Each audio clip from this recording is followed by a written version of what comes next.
warm.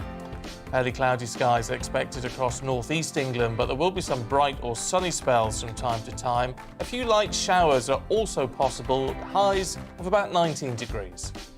And in Scotland, a wet afternoon across much of the country with some heavy rain in places. The best of the sunshine will once again be found across northern parts. Now, very unsettled across Northern Ireland today. Heavy and often thundery showers continuing to develop. Some sunshine in between, highs of 16 Celsius. The winds should ease. So there you go. Showers continue across western parts through the rest of today.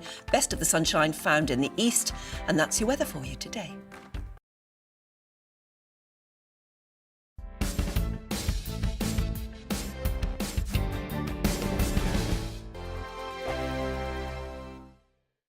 We are GB News. We're right across this great nation. On TV, on radio, on digital. Absolutely everywhere. We don't talk down to you. We embrace all voices.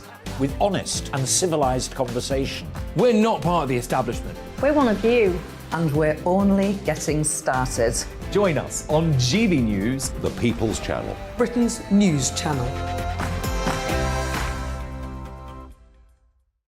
Every morning from 6 o'clock, we'll wake you up with GB News Breakfast with all the stories you didn't know from the night before. So whether it's serious news, entertainment, or your own views from all over our great nation, we're here to kick off your day with a smile. And the national media should be reflecting and reporting what's happening here. You will notice the northwestern accents. Whether you're with us on TV, radio, or online, every morning, it's breakfast from 6 a.m. Hope you can join us. Join us for Ministry of Offence, the comedy panel show that's just like the news, in that the left fights the right and it doesn't really seem to matter who wins. We cover the big stories. It was in fact a troop of baboons and not angry vegans. I like that. And the really important stories. Fat naked cow gets stuck in swimming pool. It's a headline in a lot of local newspapers. Yeah. We're on the same team, Nick. Yeah, but I'm just helping you. Join us for Ministry of Offence, Saturday nights, 8 o'clock on GB News. I'm Dan Wootton. Join me Monday to Thursday from 9 to 11 for the feistiest and most fun news debate on TV, where free speech reigns. I'll bring you a sharp take on the day's biggest stories, bombshell newsmaker interviews, and A-list guests. And I guarantee you, no spin, no bias, no censorship, and no reason to go to bed. That's Dan Wootton tonight, Monday to Thursdays from 9 on GB News.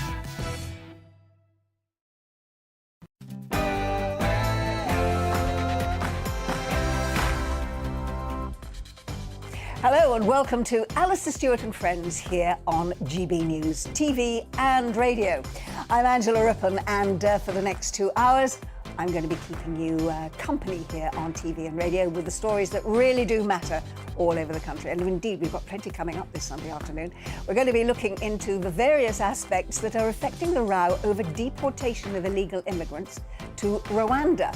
Plus, the row that is brewing over Prince Charles accepting almost £3 million from a Middle Eastern sheikh. And a trip to Southwest 19, of course, to get the latest from Wimbledon. But first, let's get the news with Bethany Elsey.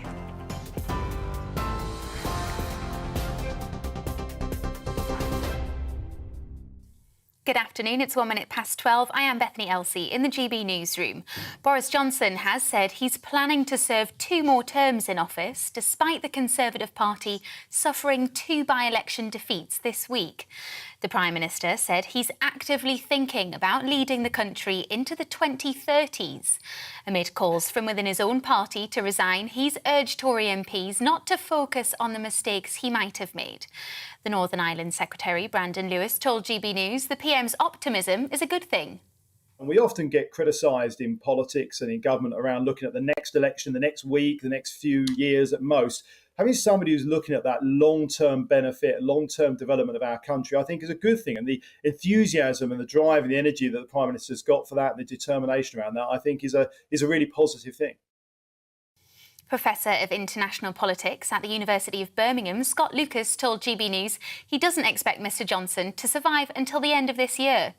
He's in trouble over the economy. He's in trouble over his own statements with Partygate. When he's lost the confidence of almost 80% of his backbenchers of his own party, It's really not enough to say, just like Margaret Thatcher said in 1987, I'll go on and on and on. Remember, Margaret Thatcher said that in 87. By 1990, she's out. I think Boris Johnson, having said, I'll be here till the 2030s, could well find himself out by the end of this year. The UK and France have agreed to provide more support for Ukraine as its war with Russia enters a 5th month.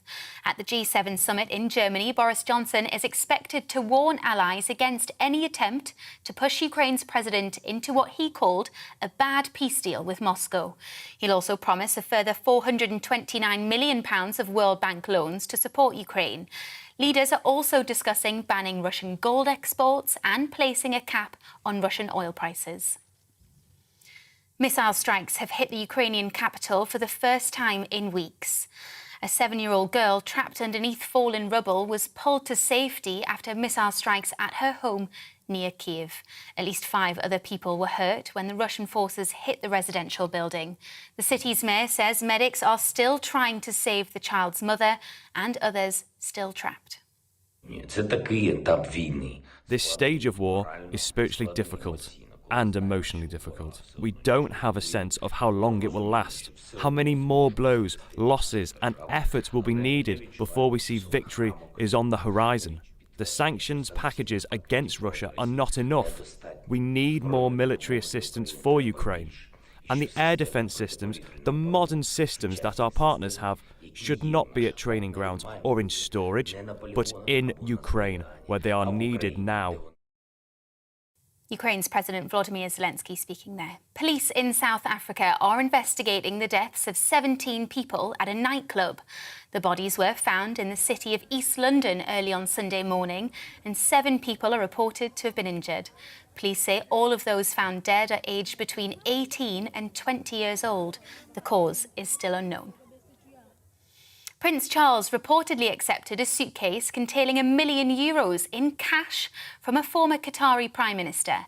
According to the Sunday Times, it was one of 3 cash donations from Sheikh Hamad bin Jasmin, totalling €3 million.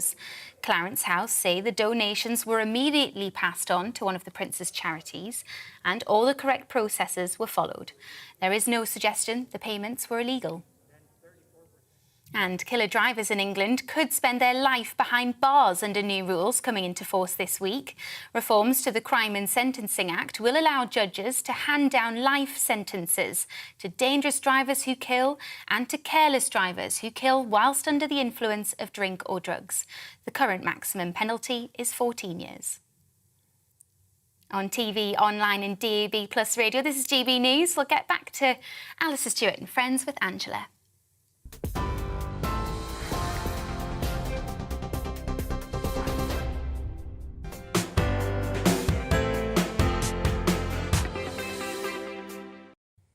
Welcome back. Now, yesterday we spoke in depth regarding the Commonwealth conference that took place in the Rwandan capital, Kigali. Commonwealth leaders met there to discuss Commonwealth issues. Well, this year, the theme of the conference was delivering a common future, connecting, innovating, transforming. And this includes protecting natural resources and increasing trade. Well, was that done? Or did Boris Johnson's domestic issues back here in the UK actually overshadow everything they were talking about?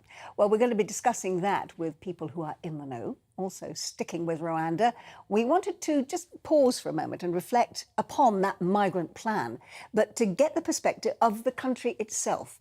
Despite the controversy over it, we actually want to discuss and uncover what the prospects are, the job opportunities, and indeed the future of those who are going to Rwanda. What sort of future are they likely to have?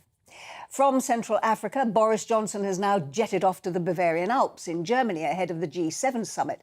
But does he really have to go? Or is he running away from what is happening at home?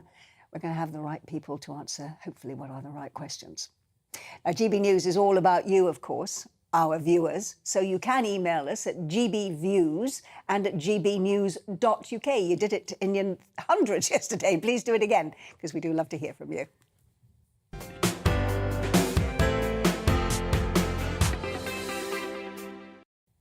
But joining me first here in the studio to get us started is Nigel Nelson. Nigel is Fleet Street's longest-serving political editor.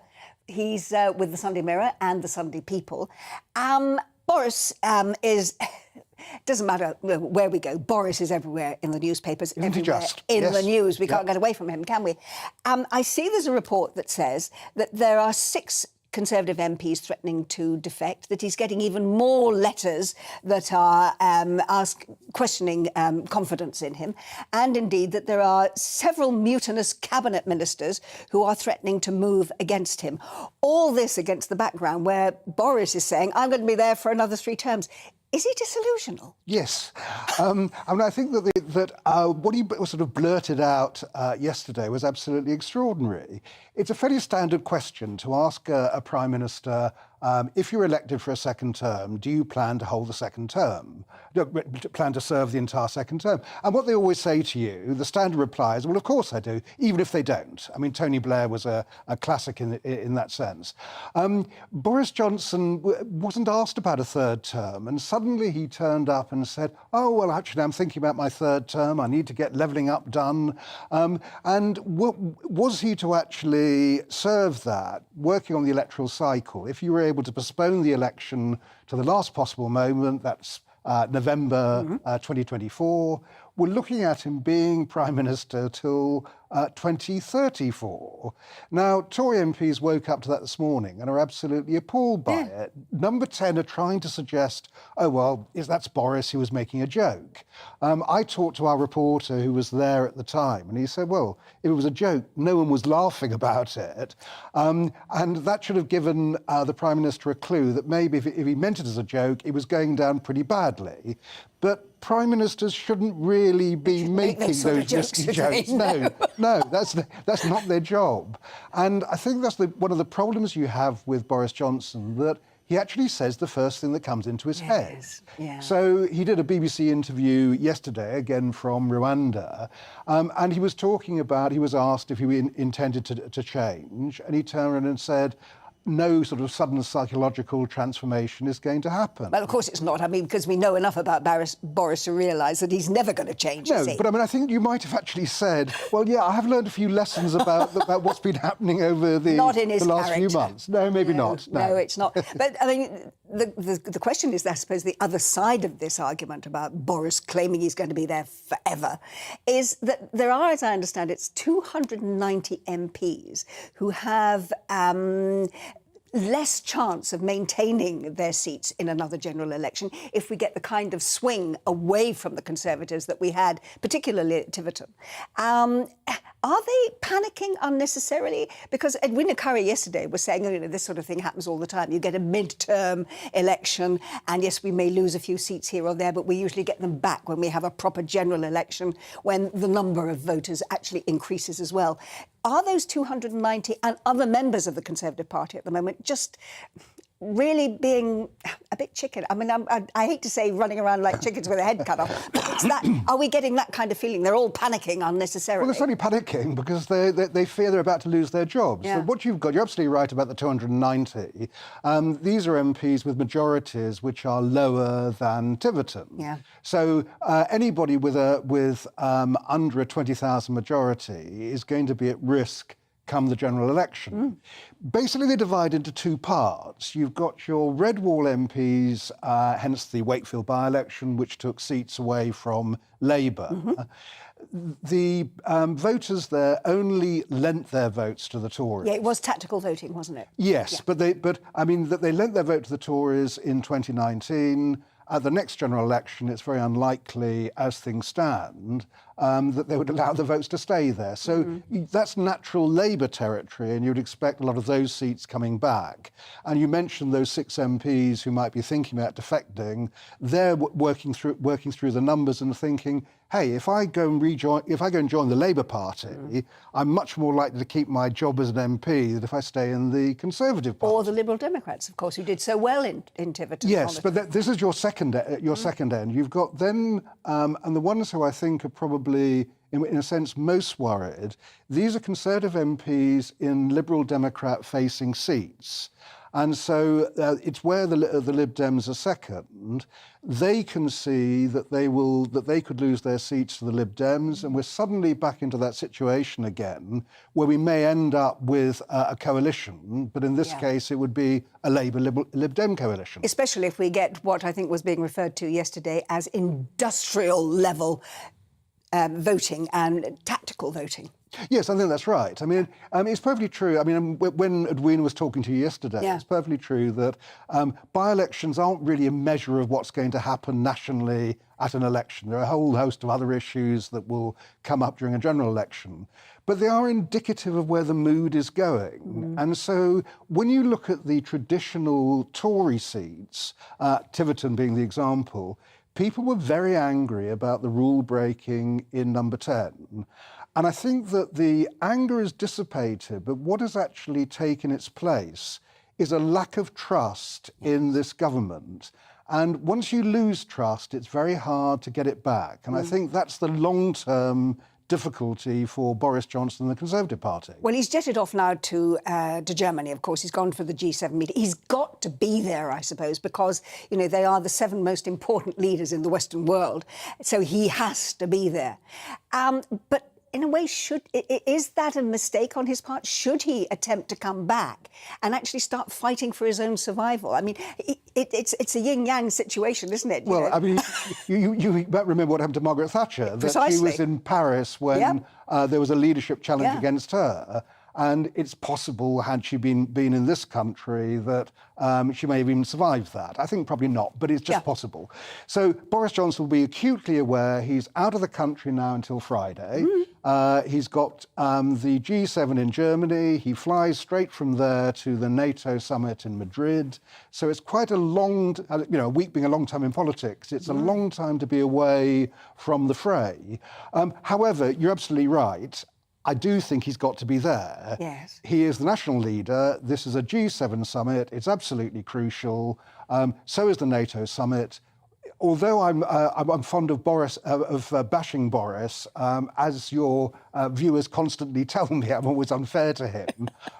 I do think that when it comes down to Ukraine and President Zelensky, that Boris is absolutely heartfelt about this. He's absolutely genuine. He's going to be the cheerleader for Ukraine, and he really believes that we must stand by Ukraine until Russian troops are removed. And as a result of that, he needs to make sure that European leaders feel the same way. And he can only really do that if he's looking them in the eye at G7 and at NATO. Yeah. I'm going to be talking in a moment about Rwanda, and I do want to get your take on this as well. So, I mean, where are we at the moment with the Rwanda plan? Because there have been so many setbacks legally against it, and there is a chorus of disapproval from certain factions here in the United Kingdom. Where do you think we stand with that at the moment? Well, I mean, the next stage really is what the British courts actually rule. Yeah.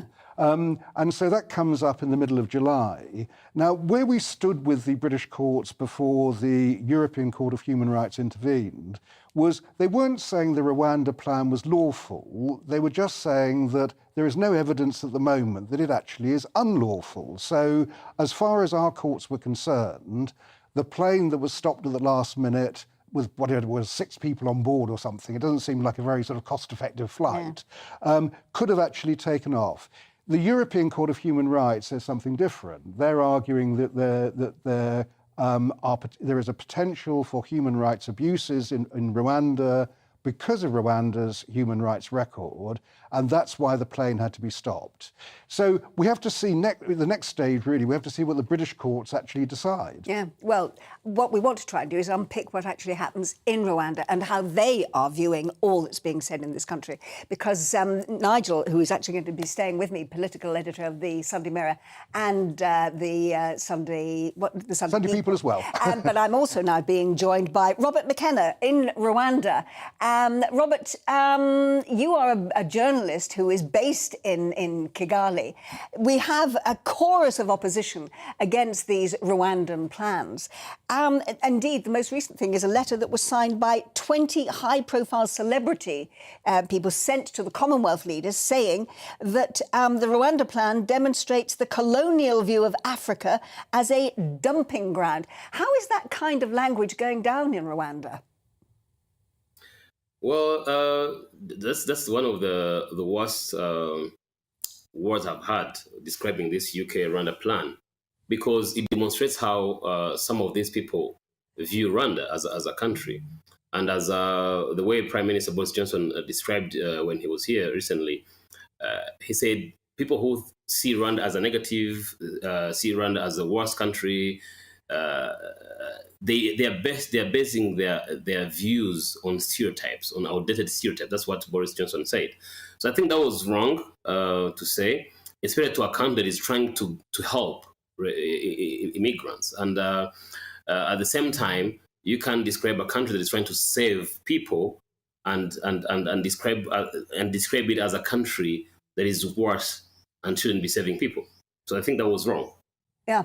I mean, the government is getting, I think at least about 120 million out of the British government for this plan. And what, as I understand it, Rwanda have said is that they will take single men only. I'm just wondering, I mean, the government clearly are very happy to go ahead with this, but how do ordinary members of the public in Rwanda feel about knowing that they're going to have a lot of immigrants who are being sent there because they were illegal as far as Britain is concerned, and they're being sent there against their will? I think it's not the first time Rwanda receiving immigrants or refugees. I think currently Rwanda is hosting almost 100,000 of refugees that come from different countries, DRC, Burundi. They have been here for years. We even have immigrants that came from Libya, and these are the people who are being slaved in Libya. Some were being thrown in jails, some were being trafficked. And then at the time, I think it was 2018, that's when Rwanda said, you know what? Instead of having people who are dying in jail, who are being slaved in Libya, we can give them a place to stay when they're being processed. And that's what they did. So the country received migrants from Libya. They're here. Some have even got processed and they have left to some countries in Europe. But they are safe. They have food. They have clean water. They're not being thrown to jail. They're given health care. They're being taught the language. So they're trying to live a normal life like as other Africans. Even well, as well as being safe, can I just ask in Afghanistan. Sorry to interrupt you. As well as being safe, as you say, what are the prospects for these people that are going to be sent from Britain to Rwanda? I mean, what are their prospects for jobs, for a future life, for actually earning money, for feeling that Rwanda is a country where they can actually make their future lives? I think when they arrive, they live a normal life like as us Rwandans live. You know, their jobs. And by the way, some of these refugees have careers. So they are engineers, some are doctors, some are teachers. They come from different corners of life. So I think having a job in Rwanda, of course, it depends on the competition. You have to compete with others and get a job as any country can live in. For example, I was about to give you an example a few minutes ago. I met a doctor from Afghanistan who left Afghanistan during the recent crisis when Taliban took over. This man and his wife and kids are here in Rwanda waiting for their process to be made in the US. And currently, he's helping Rwandans. He's a doctor, he's treating people, earning money, when his wife also is waiting to get a job. So I think when they arrive here, of course, you talked about the money the UK will provide. This amount of money I don't think it's going to get into Rwanda's pocket or whatever. It's going to help them learn the language, help them get healthcare, help them get themselves integrated in the country. So I think there are plenty of opportunities in Rwanda in terms of job, engineering, health. Why not?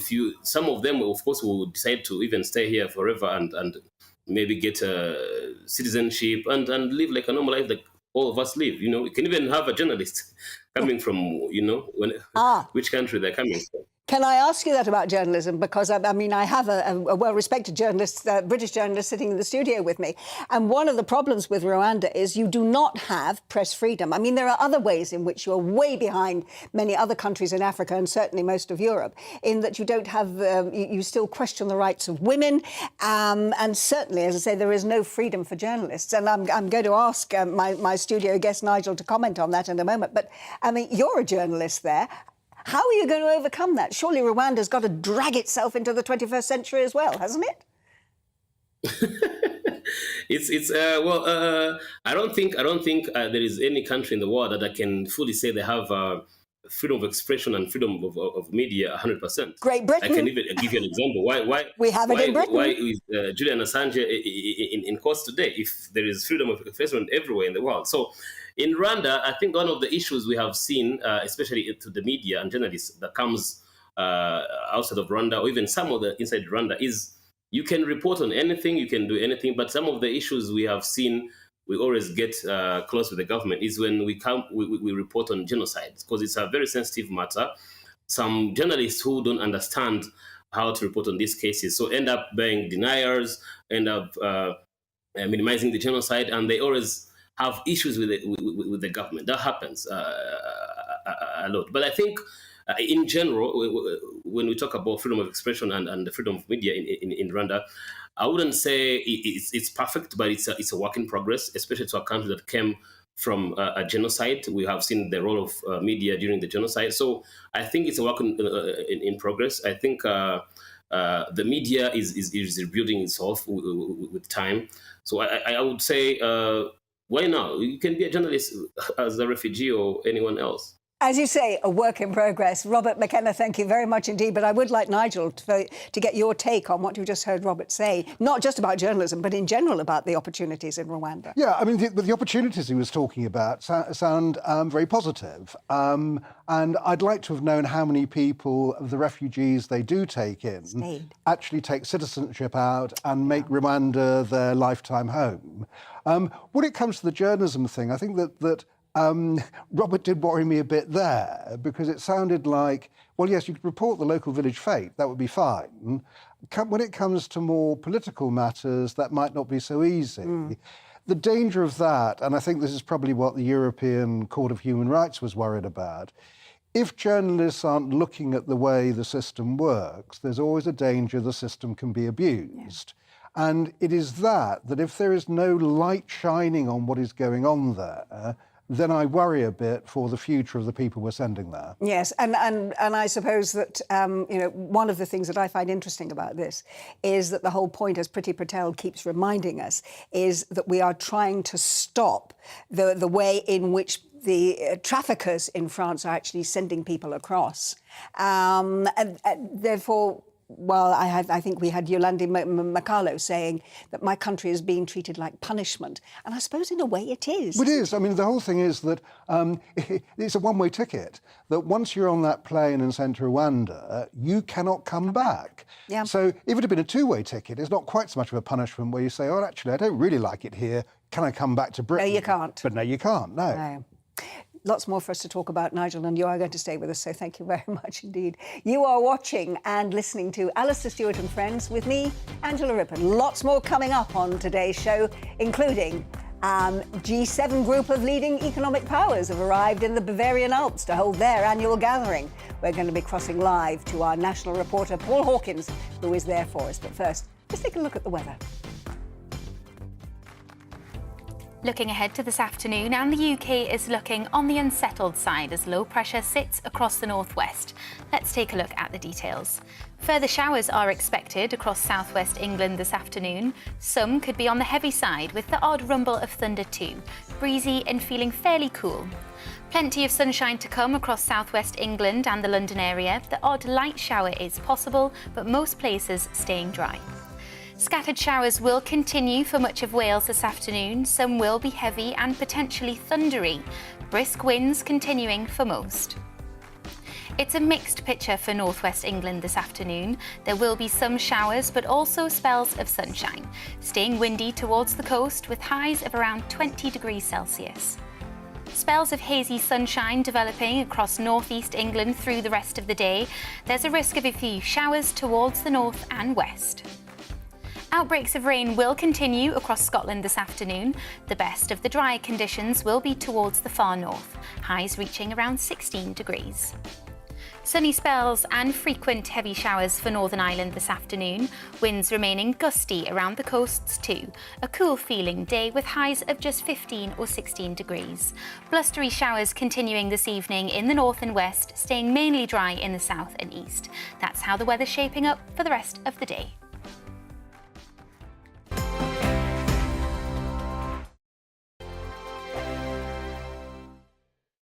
We are GB News. We're right across this great nation. On TV, on radio, on digital. Absolutely everywhere. We don't talk down to you. We embrace all voices. With honest and civilised conversation. We're not part of the establishment. We're one of you. And we're only getting started. Join us on GB News, The People's Channel. Britain's news channel. Every morning from 6 o'clock, we'll wake you up with GB News Breakfast with all the stories you didn't know from the night before. So whether it's serious news, entertainment, or your own views from all over our great nation, we're here to kick off your day with a smile. And the national media should be reflecting and reporting what's happening here. You will notice the northwestern accents. Whether you're with us on TV, radio, or online, every morning, it's breakfast from 6 a.m. Hope you can join us. Join us for Ministry of Defence, the comedy panel show that's just like the news, in that the left fights the right and it doesn't really seem to matter who wins. We cover the big stories. It was in fact a troop of baboons and not angry vegans. I like that. And the really important stories. Fat naked cow gets stuck in swimming pool. It's a headline in a lot of local newspapers. Yeah. We're on the same team, Nick. Yeah, but I'm just helping you. Join us for Ministry of Defence, Saturday nights, 8 o'clock on GB News. I'm Dan Wootton. Join me Monday to Thursday from 9 to 11 for the feistiest and most fun news debate on TV, where free speech reigns. I'll bring you a sharp take on the day's biggest stories, bombshell newsmaker interviews, and A-list guests.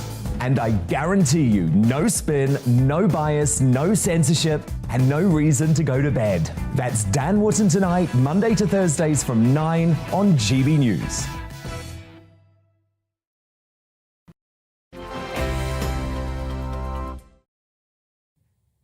Welcome back. It's 29 minutes past 12 and you're watching and listening to Alastair Stewart and Friends here on GB News, but just for this weekend with me, Angela Rippon.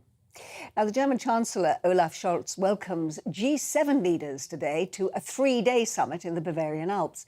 And this year's agenda has really been set against a much darker backdrop than last year, with the war in Ukraine, energy shortages, and indeed the food crisis all on the agenda. Well, the UK is also, of course, known to the EU as breaking international law over Brexit. It's not actually on the agenda, but are they going to discuss it? Well, will the calls for the Prime Minister Boris Johnson's resignation here at home weaken his position at the table? I'm joined now by our GB News national reporter, Paul Hawkins, who is indeed there for us. Paul, you've got 7 of the world's most important leaders, and they have got crisis on all fronts on the agenda. What positive measures do we expect to be coming out of this meeting? All right. Hi, Angela. First of all, today, Joe Biden announced that there will be a ban on the export of Russian gold, or the import of Russian gold, I should say, to the likes of the UK, the US, Germany, Japan, for example. Russia is the second, or its second biggest export is actually gold, so that will affect the Russian revenues that are being used to finance the war against Ukraine. So that's a fairly big measure that's been announced, and also a lot of Russian billionaires are using gold to get around the sanctions. So that's fairly big, and that was announced earlier today. In terms of what's been announced since then, we've seen meetings between Emmanuel Macron and Boris Johnson, between Olaf Scholz, the German Chancellor, and Joe Biden. And the central theme is unity. It's that we're unified on this, and that we're going to stick the course when it comes to supporting Ukraine in their war against Russia, that we're going to continue to finance them, we're going to continue to send them weapons, because there are some voices that are saying that because the war is contributing to pushing up inflation, to pushing up famine, to keeping the price of food and fuel high around the world, that maybe it's time to start thinking about some sort of deal that Volodymyr Zelensky could strike with Vladimir Putin, whereby territory is ceded to Russia, and in return the war comes to an end, and at least that factor in pushing up inflation, it's not the only factor, but that factor in pushing up inflation is eliminated, or at least dealt with. Now, Boris Johnson very adamant in saying, no, we're going to hold the course on this. When he met with Emmanuel Macron earlier, this is coming from Number 10, saying Boris Johnson stressed any attempt to settle the conflict now will only cause enduring instability and give Putin license to manipulate both sovereign countries and international markets in perpetuity. And Macron's office said the talks were good and that Boris Johnson showed enthusiasm for joining a European political community. That's a body that Emmanuel Macron wants to set up whereby EU countries and non-EU countries in Europe can both work together. Yeah, Paul, can I just ask you, I mean, it looks as if Boris is going to be very much the cheerleader for Ukraine at these talks on all fronts. But is the political turmoil that he's experiencing here at home, is that going to weaken his position at this meeting in any way, do you think? Oh, I've lost him. Where'd he go? Pity about that. Sorry, because it'd be very interesting to know. I think we're going to try and get him back, because I think what is happening to Boris here at home clearly does have a major impact on the way in which the other leaders see him. I'm sorry, but I think we don't seem to be able to get Paul Hawkins back again, which is a pity. But it's a question that I hope I'll be able to put to my studio guest a little bit later on. You are watching and listening to Alastair Stewart and Friends with me, Angela Rippon. As I say, we have still got plenty more to come this afternoon, including should we be doing more to be independent on growing and sourcing our own food? Plus, what is the economic impact of how much we import? I'm going to be speaking about that in this week's Rural Spotlight coming up. But first, let's go back to Bethany Elsey for the news.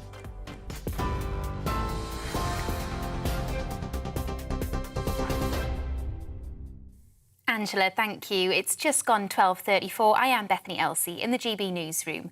Boris Johnson has said he's planning to serve 2 more terms in office, despite the Conservative Party suffering 2 by-election defeats this week. The Prime Minister said he's actively thinking about leading the country into the 2030s. Well, amid calls from within his own party to resign, he urged Tory MPs not to focus on the mistakes he might have made. The UK and France have agreed to provide more support for Ukraine as its war with Russia enters a 5th month. At the G7 summit in Germany, Boris Johnson is expected to warn allies against any attempt to push Ukraine's president into what he called a bad peace deal with Moscow. The UK, US, Japan and Canada have agreed to ban Russian gold imports, and leaders are also discussing placing a cap on Russian oil prices. Missile strikes have hit the Ukrainian capital for the first time in weeks. A 7-year-old girl trapped underneath fallen rubble had to be pulled to safety after Russian forces hit homes near Kyiv. At least 5 others were hurt. The city's mayor says medics are still trying to save the child's mother and others are still trapped. Police in South Africa are investigating the deaths of at least 22 people at a nightclub. The bodies were found in the city of East London early on Sunday morning, and several people are reported to have been injured. Police say all of those found dead are aged between 18 and 20 years old, and the cause is still unknown. On TV, online and DAB+ radio, this is GB News. We'll get back to Angela in just a moment.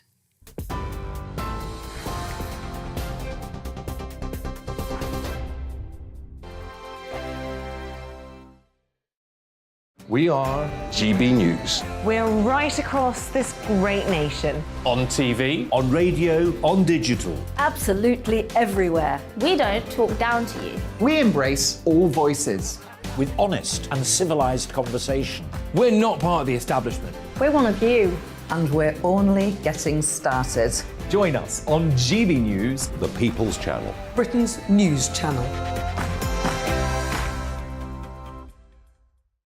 Every morning from 6 o'clock, we'll wake you up with GB News Breakfast with all the stories you didn't know from the night before. So whether it's serious news, entertainment, or your own views from all over our great nation, we're here to kick off your day with a smile. The national media should be reflecting and reporting what's happening here. You will notice the northwestern accents.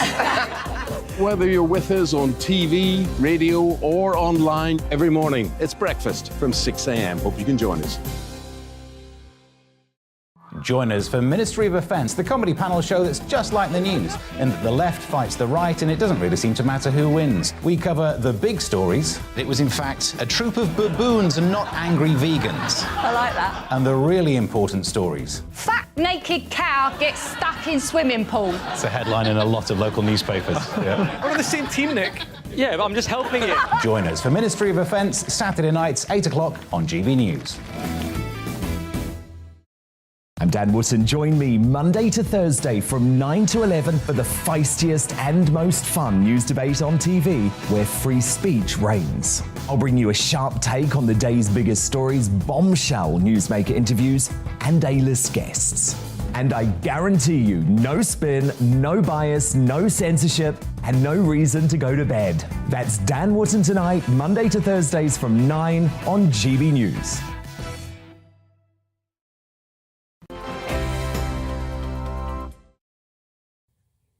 Welcome back. It's 12:38 and you're watching and listening to Alastair Stewart and Friends on GB News with me, Angela Rippon. Now, you've been getting in touch on our big topic of the day, whether we should send refugees to Rwanda. Well, we've got one here from Tony who says the Rwandan plan will never happen because the left-wing activists, including MPs, will shout and scream about how inhumane it is, and the bleeding heart Liberals, the protest against anything Tories brigade, but they don't give an alternative because their aim is to have open borders and flood our country with immigrants. We've got Anthony who says, why not ship the illegal immigrants directly from Dover to the nearest airport? Why allow them to get embedded in our left-leaning legal system? And finally, Alan has been on the line saying, the sooner the flights start, the better. This different is only one part of trying to stop the boats. I put the blame squarely on the shoulders of the French for failing to control their borders. We are dealing with their failings. Very interesting, the comments that come from you as our viewers, in direct opposition to those being given by many people who think that taking people to Rwanda is a really bad idea. But do keep your views coming in and do subscribe to our YouTube channel because you'll find us there at GB News. Now, it's that time of year again that many of us, including me, look forward to because tomorrow we'll see the return of Wimbledon Fortnight. Now, the crowds are going to be flocking to Southwest 19 to see their favourite players battle it out on the courts there for the most famous of trophies. There are 17 British hopes starting this year. Have our own homegrown talent actually got a chance of making the finals? Well, joining me now to discuss that is former British tennis player Barry Cowan. Barry, thank you so much for joining us. Barry, you are one of the people who has actually played at Wimbledon. And everybody that plays there says how very special the competition is. What did you actually feel when you walked out onto the lawns, onto the grass at the Wimbledon Championships? Well, it's spine-tingling. I think for any British player, knowing that you have got the crowd behind you is a huge, huge lift. You know, if you're playing an Australian in Australia, you know they're going to be 99% against you. So I think you have that obviously in your favour. But just even when you walk in there, you know, I'm fortunate enough that I can go to Wimbledon even out of the championships. It's a very, very special place and no better for me. And I know being British, you're going to be slightly biased, but there's no better court than the centre court at Wimbledon. It is just something else. And Emma Raducanu will have that opportunity to be able to play on centre court tomorrow. Yeah, she will indeed. Now, and as I say, we've got 17 British players in the competition this year. Many of them are actually unseeded. And there are the big names like Andy Murray, Emma Raducanu. We've got Dan Evans. We've also got Cameron Norrie. How do you think our British players are? I mean, I think it's probably more Brits than we've had in Wimbledon for a very long time. How do you think our Brits are going to line up and shape up against what is, as always, a very, very tough contingent from the rest of the world? I think in terms of the first couple of days, I think we'll do very well. I think we've got a lot of them are in form in the men's and the ladies. I think actually a lot of them have got pretty good draws. I think the ones who aren't seeded, none of them actually have to play a seed in the first round. So probably with the exception of Paul Jubb, who plays Kyrgios. I don't see him winning that. But I think every other match is more than winnable. And I think we'll do well in terms of I'll count the first couple of days with wins. Of course, all eyes will be on Murray. If he's fit, it certainly looks positive. I expect Andy to win. And Raducanu, who will also play tomorrow. But you mentioned Cam Norrie. I think Cam's got a really good chance. His best run at a major is the third round. He lost to Federer 12 months ago.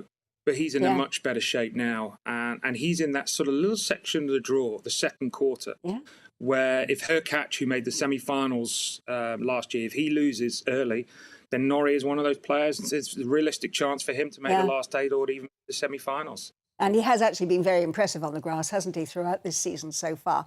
Now, for an awful lot of fans, of course, the sadness is there is no Federer this year, which is a real shame. But we have got Serena Williams.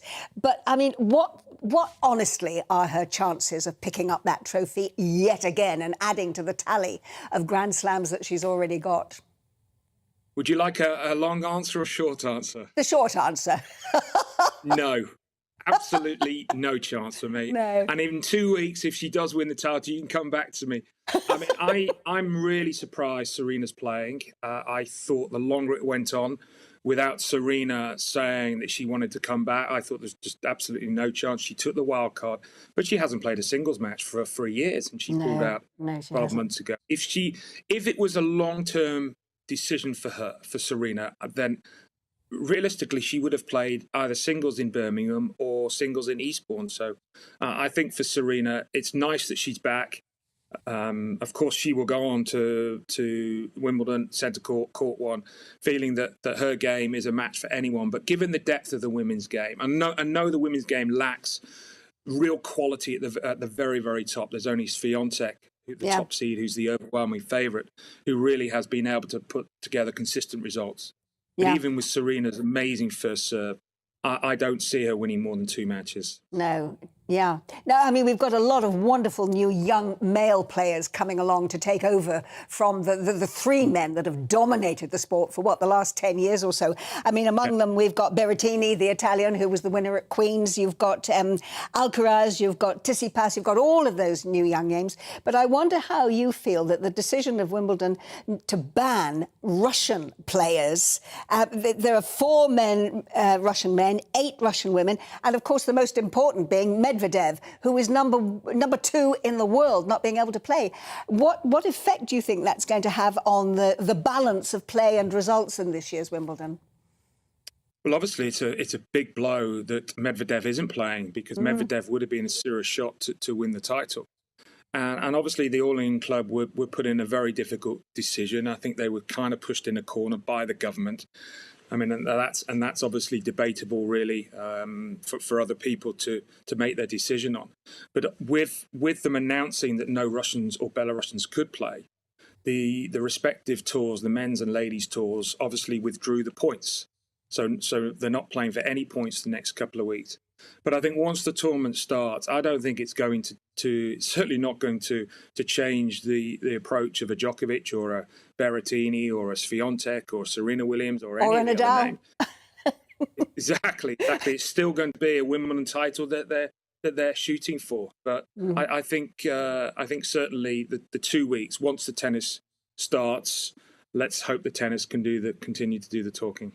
Oh, indeed it will. It is such a special competition, and I hope you have great fun and great pleasure and enjoyment watching for the next 2 weeks. Barry Cowan, former British tennis player, thank you so much for joining us. Thank you very much. It's time now for our Rural Spotlight, where we're going to highlight the issues that matter most to our rural communities. The cost of food is rising mainly because of the cost of things like energy, fertiliser and feed that are really rocketing for farmers themselves. The war in Ukraine has also highlighted just how the rest of the world has become dependent on that country for grain. But, you know, I think it's probably also shown up the fact that here in Britain, we rely on overseas countries to import almost half of our food. But should we be dependent on the rest of the world to feed us? Joining me first is Matt Cully, the Crops Board Chair of the National Farmers Union. And Matt, thank you so much for joining us here on the programme. We've got a headline in the Financial Times this week saying that we should no longer expect the rest of the world to feed us. We actually get 46% of our food from elsewhere in the world. Have we become a bit complacent, do you think? And what do we need to do to reverse that situation? Well, I don't think our members have become complacent. We do all we can year on year to produce the food and the fuel that this country needs. Possibly our government and over the years has become slightly complacent, and which is why it's good to see the importance and the recognition of the new food strategy that's just been announced. Although we need to see, you know, the detail and how that's going to work for our members and the farming group in total, really. So yeah, we need to see some more detail on that. But it's obviously massively important that, you know, we farm in a sustainable way and we drive to keep production up, and we do that hand in hand with our environmental goals and our net zero goals. Yeah, well, what are the plans that the NFU and the government between them actually have to ensure that we do become more self-sufficient? Just outline them for me, if you would. So the government are introducing the new farming policies in a staged way, which looks at more intensive production in the right areas on the right land, and, you know, working in hand with the environment. So, you know, we've got a core marketing group that is looking at key products such as fertiliser, how we can maintain our output of fertiliser and how we can buy fertiliser. I think that's really key going forward. And, you know, we have to look at the impacts that every sector, all these high prices has on every sector. So we also have to look at the poultry and the livestock sectors in terms of the amount of feed they're buying, how much that feed costs, and how we can better feed those animals. And also we have to look at the production of our field veg and you know, our meat, supply those industries as well, to make sure that if we can grow the food, we need the skilled labour that can go on and make sure we can pick the food. Now, do we also have to get used to eating things which are just seasonal, rather than the way that we have all become accustomed to having strawberries in December, avocados all the year round or whatever, that actually we, the public, should adjust our expectations of the food industry in this country? Well, I think, you know, consumer choice is really key, and, you know, the public will buy what they want to buy. You know, obviously, us producing avocados and strawberries in the winter, it's not going to happen, and that's where the imports come into place. But we need to make sure that what we can produce in our seasonal seasonal harvest is front and foremost of what the government wants us to produce, and also what the consumer demands as well. Obviously, you know, we will always get imported seasonal veg and seasonal fruit as well, because, you know, the consumer likes to buy that all year round, so there will be imports. But we need to make sure that when the time is right and when the harvests allow and the seasons allow, that we are our homegrown British produce is front and foremost in the consumer's minds. Matt Cully, thanks very much indeed for joining us. I'd now like to go across to Kevin Wallace, who is a farmer and owner in Rochester. Thank you for joining us, Kevin. You farm, as I say, in Rochester. Judging by your own experience, how practical is it for us to try and grow even more of our own produce in this country? I think a lot of the problems on very small scale. So basically, I'm only able to grow stuff during the summer season, because there is no way you could actually afford to heat a glass house like this behind me out of season. So I'm sort of planting the tomatoes sort of February, planting them out in April, and we're just about to start picking over the next few days.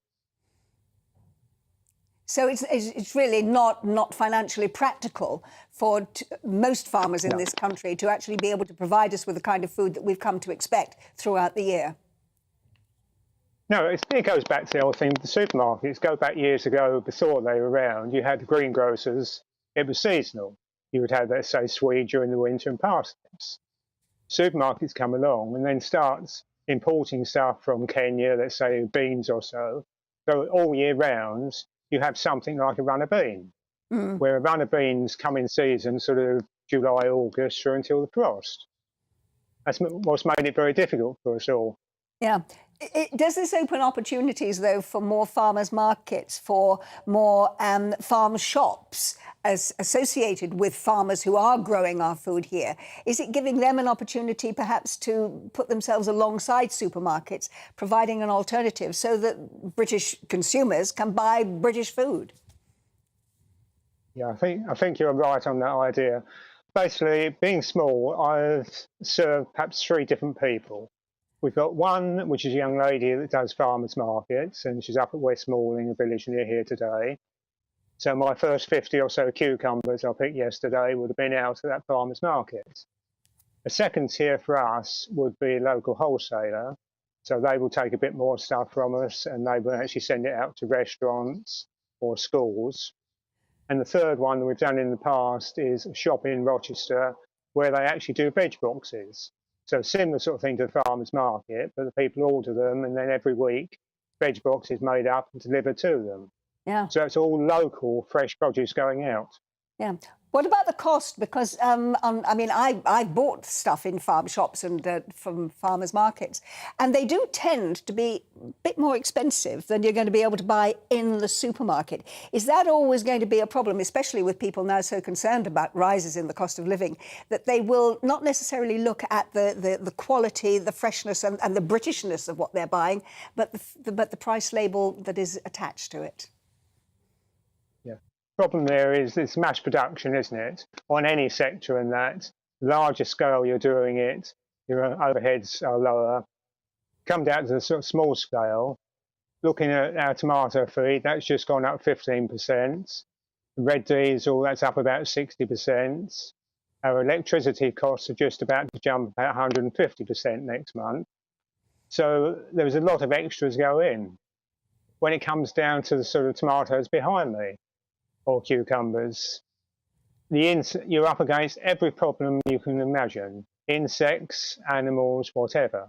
So if you try and use biological control, which is basically you put some insects in that don't want your crop, but they like the insects that do like your crop. So it clears them out. But to do sort of one, let's say you have 10,000 of this particular insect in, it might be 200 and some odd pounds. Now, that's got to be done every few weeks to try and keep them under control. So the costs behind it. And another thing, you end up losing a lot of stuff. I've been planting runner beans out. The first lot of runner beans we lost to the slugs. So they've all had to be done again. So you name it, you're up against it, which is why the costs for a small-scale one is probably a lot higher than a large-scale farmer, whereby they're actually using sort of sprays or whatever on it, and they've got extra staff to do it. Yeah. I mean, are you of the opinion, Kevin, as so many people are, that the situation with the Ukrainian war at the moment and the effect that that has had on world accessibility to their grain has actually highlighted this fact that not just Britain, but many other countries are suddenly dependent on imported foods rather than the food that we can produce in our own country? Has it actually highlighted that and made us all much more aware of it? Hopefully it has, yes. Certainly, I get reports back from the lady that does farmers markets, and like she said to me yesterday that she had been told that there was one grower locally that does asparagus.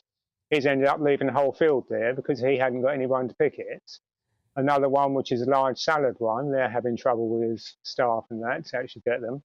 So going back years ago, when I went to school, you could remember actually seeing the sort of buses or coaches, old buses coaches, picking up the mothers while the kids were at school to take them off to the fields for cherry picking, strawberry picking or whatever. Yeah, and it doesn't happen anymore, does it? No, it just doesn't happen anymore. A lot of people don't want to do it now, do they?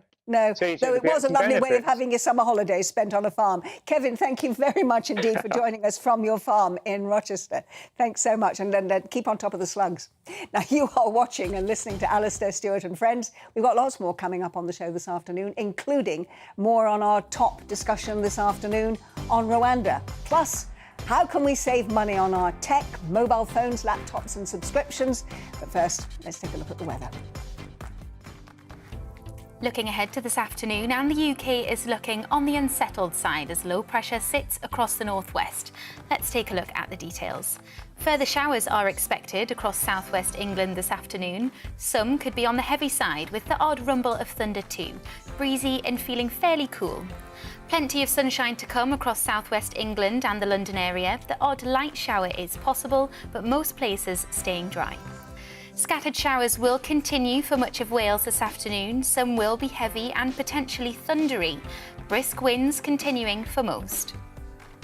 It's a mixed picture for northwest England this afternoon. There will be some showers, but also spells of sunshine. Staying windy towards the coast with highs of around 20 degrees Celsius.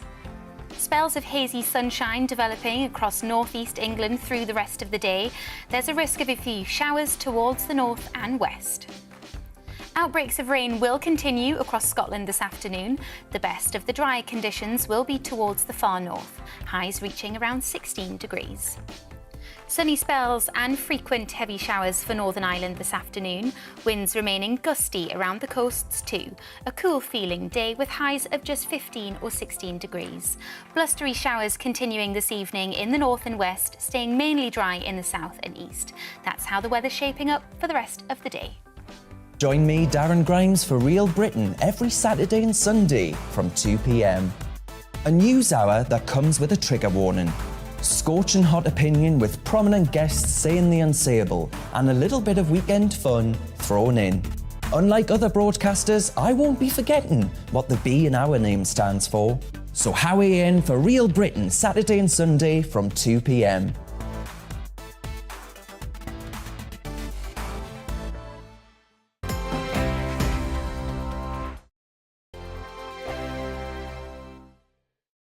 We are GB News. We're right across this great nation. On TV, on radio, on digital. Absolutely everywhere. We don't talk down to you. We embrace all voices. With honest and civilised conversation. We're not part of the establishment. We're one of you. And we're only getting started. Join us on GB News, The People's Channel. Britain's news channel. Every morning from 6 o'clock, we'll wake you up with GB News Breakfast with all the stories you didn't know from the night before. So whether it's serious news, entertainment, or your own views from all over our great nation, we're here to kick off your day with a smile. The national media should be reflecting and reporting what's happening here. You will notice the northwestern accents. Whether you're with us on TV, radio, or online, every morning, it's breakfast from 6 a.m. Hope you can join us.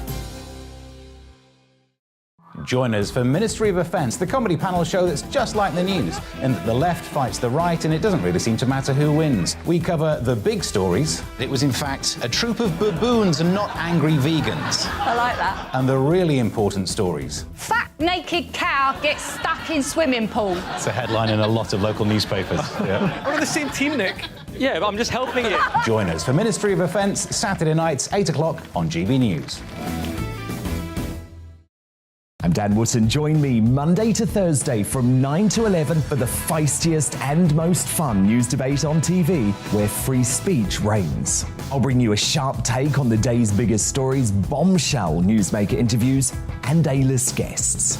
And I guarantee you, no spin, no bias, no censorship, and no reason to go to bed. That's Dan Wootton tonight, Monday to Thursdays from 9 on GB News.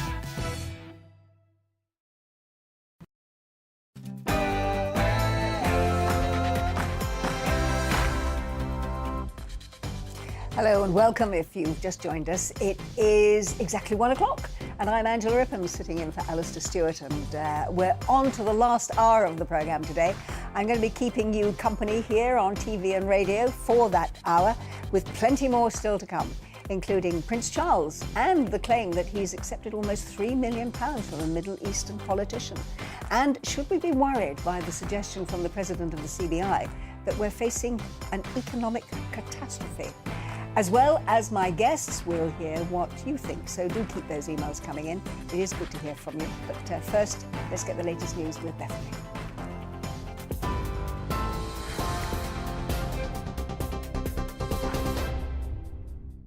Angela, thank you. It's 1 minute past 1. I'm Bethany Elsey here to get you up to date from the GB newsroom.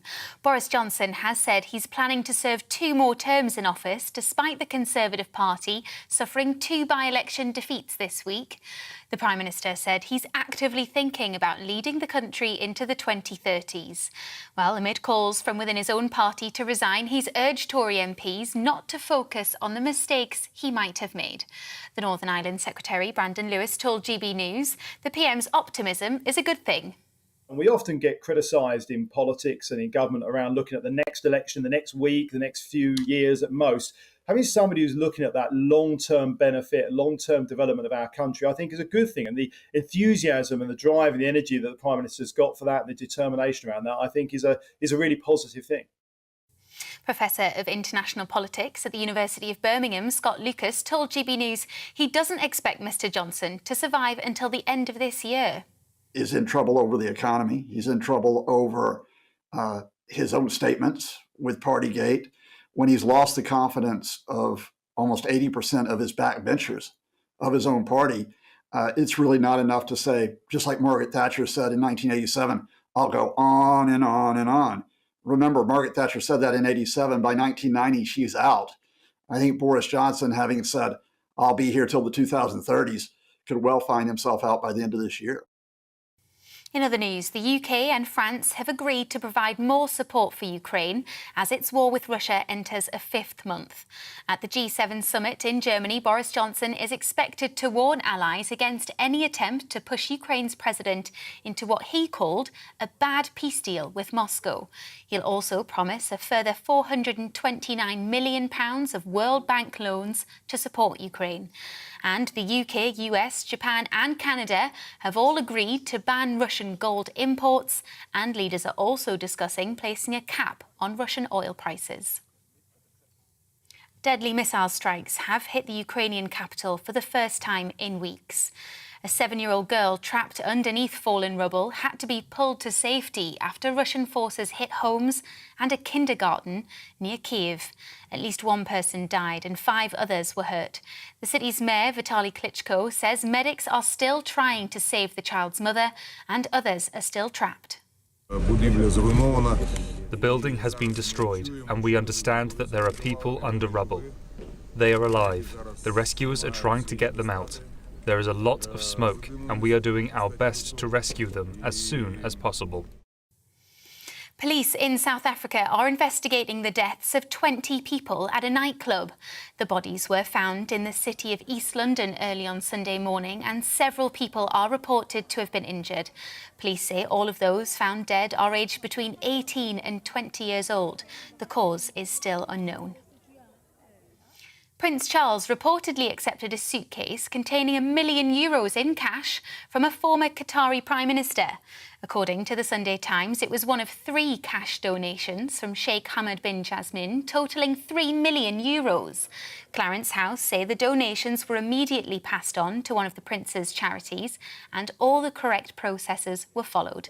There is no suggestion the payments were illegal. And killer drivers in England could spend their life behind bars under new rules coming into force this week. Reforms to the Crime and Sentencing Act will allow judges to hand down life sentences to dangerous drivers who kill and to careless drivers who kill whilst under the influence of drink or drugs. The current maximum penalty is 14 years. This is GB News. We'll bring you more news as it happens now. Let's get back to Angela.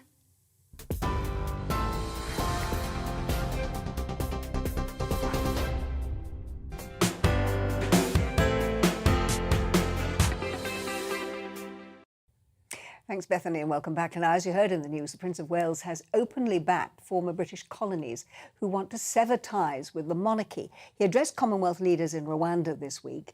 The future king said that Commonwealth membership is purely a matter for each member country to decide.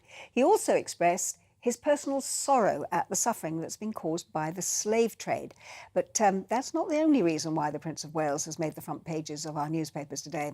According to the Sunday Times and several other newspapers, he accepted a suitcase containing €1 million in cash from a former Qatari Prime Minister.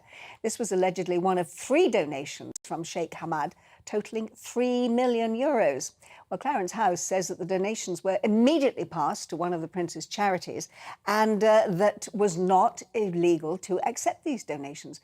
But it does put into question the Prince's judgment. I'm going to be talking in a moment to the former royal expert from the Sun newspaper. But first of all, Nigel Nelson is still with me. He's the current political editor of the Sunday Mirror and the Sunday People. I was talking earlier to our man in Germany, to Paul Hawkins, about the G7 summit. We lost the link, but I wanted to ask him something that I think you might be able to answer for us, if you will, Nigel. Boris Johnson is being the cheerleader at the moment for Ukraine at the G7 meeting. He's going to persuade those who are wavering a bit, France, Germany and Italy, to stay on course. But are all the things that are happening to him politically at home going to weaken his position on the world stage, do you think? Yes, of course they do. I mean, the other leaders can see that he is politically wounded at home. They don't know how long he's going to stay. So as a result of that, there's no sort of longevity for Boris Johnson as far as they're concerned. So it does make that influence a good deal more difficult. I think that what the Prime Minister hopes, that he'll be able to actually achieve what he wants to purely by his force of personality. We'll see. I mean, certainly President Macron has kept dialogue going with Vladimir Putin. He seems to be veering to some kind of settlement, which would mean Ukraine giving up territory. Appeasement as far as settlement. Yes, as far as Boris Johnson's concerned, that's a no-go. Yeah. Thanks very much indeed for that. But again, so it'll be interesting to see how that pans out over the weekend. But now I am going to go to Charles Ray, who is the former royal correspondent from The Sun. Charles, there are so many good stories surrounding Prince Charles in Rwanda, but they all have been brushed aside today, putting his judgment into question. Where do you stand on this? I mean, do you feel that he has done himself no favours at all with the story? I mean, the story is actually 10 years old nearly, isn't it? But it has come out and it's on the front pages of every newspaper today. It is 10 years old, Angela, and good afternoon. But the amazing thing, I was stunned when I read this morning, that this money was handed over in euro notes, not only in a suitcase, not only in a holdall, but in shopping bags, not just normal shopping bags, not Tesco bags, but Fortnum and Mason's. And it had to be Fortnum and Mason's bags of this money. Now, it's just ridiculous. And so many questions are raised. And I have to accept what the palace are saying, that there is nothing illegal. And I think they're right. But it's just sounds so dodgy and a bit smelly that all this money was handed over in these various receptacles to the Prince of Wales and was actually counted in his office before it got handed over to his bank and then passed on to his charity. And yet again, it's Charles involved with another very rich Arab man who's handed over this money. And yes, I think you're right. People will ask questions about his judgment again. And let's not forget that one of his former aides, Michael Fawcett, in effect lost his job as a result of the cash for awards scenario involving, guess what, another very rich Arab. But there's no suggestion, I think, that this particular sheikh has actually got anything for the money except the knowledge that he's given, it's about £2.5 million, isn't it? Because it's about €3 million, to one of the prince's most favoured charities, which actually does a lot of very good work for young people in this country. Well, I'm assuming you got the Fortnum and Mason's bags back and the suitcase and holdall. can use so they can use it again. No. It's right that questions are asked, and I loved the Clarence House, saying that we didn't have enough time, because we didn't find out about it till late on. Well, tough luck. That's the way newspapers work. But they have actually admitted that the money did come through and was passed on to his charity. And the other thing is that I always understood that royals, it's an unwritten rule that they don't accept large sums of cash in donations. Everything's got to come through a bank or a cheque or some form of way of getting it there rather than in a Fortnum and Mason's bag. Mind you, this particular sheikh, he can value himself in billions. So I suppose $1 million in a Fortnum and Mason's carrier bag is equivalent to us carrying a tenner just in case we need it for emergencies, isn't it? Look, I agree. I'm going to move on, though, now because I think there were some terrific things that came out of the conference in Rwanda.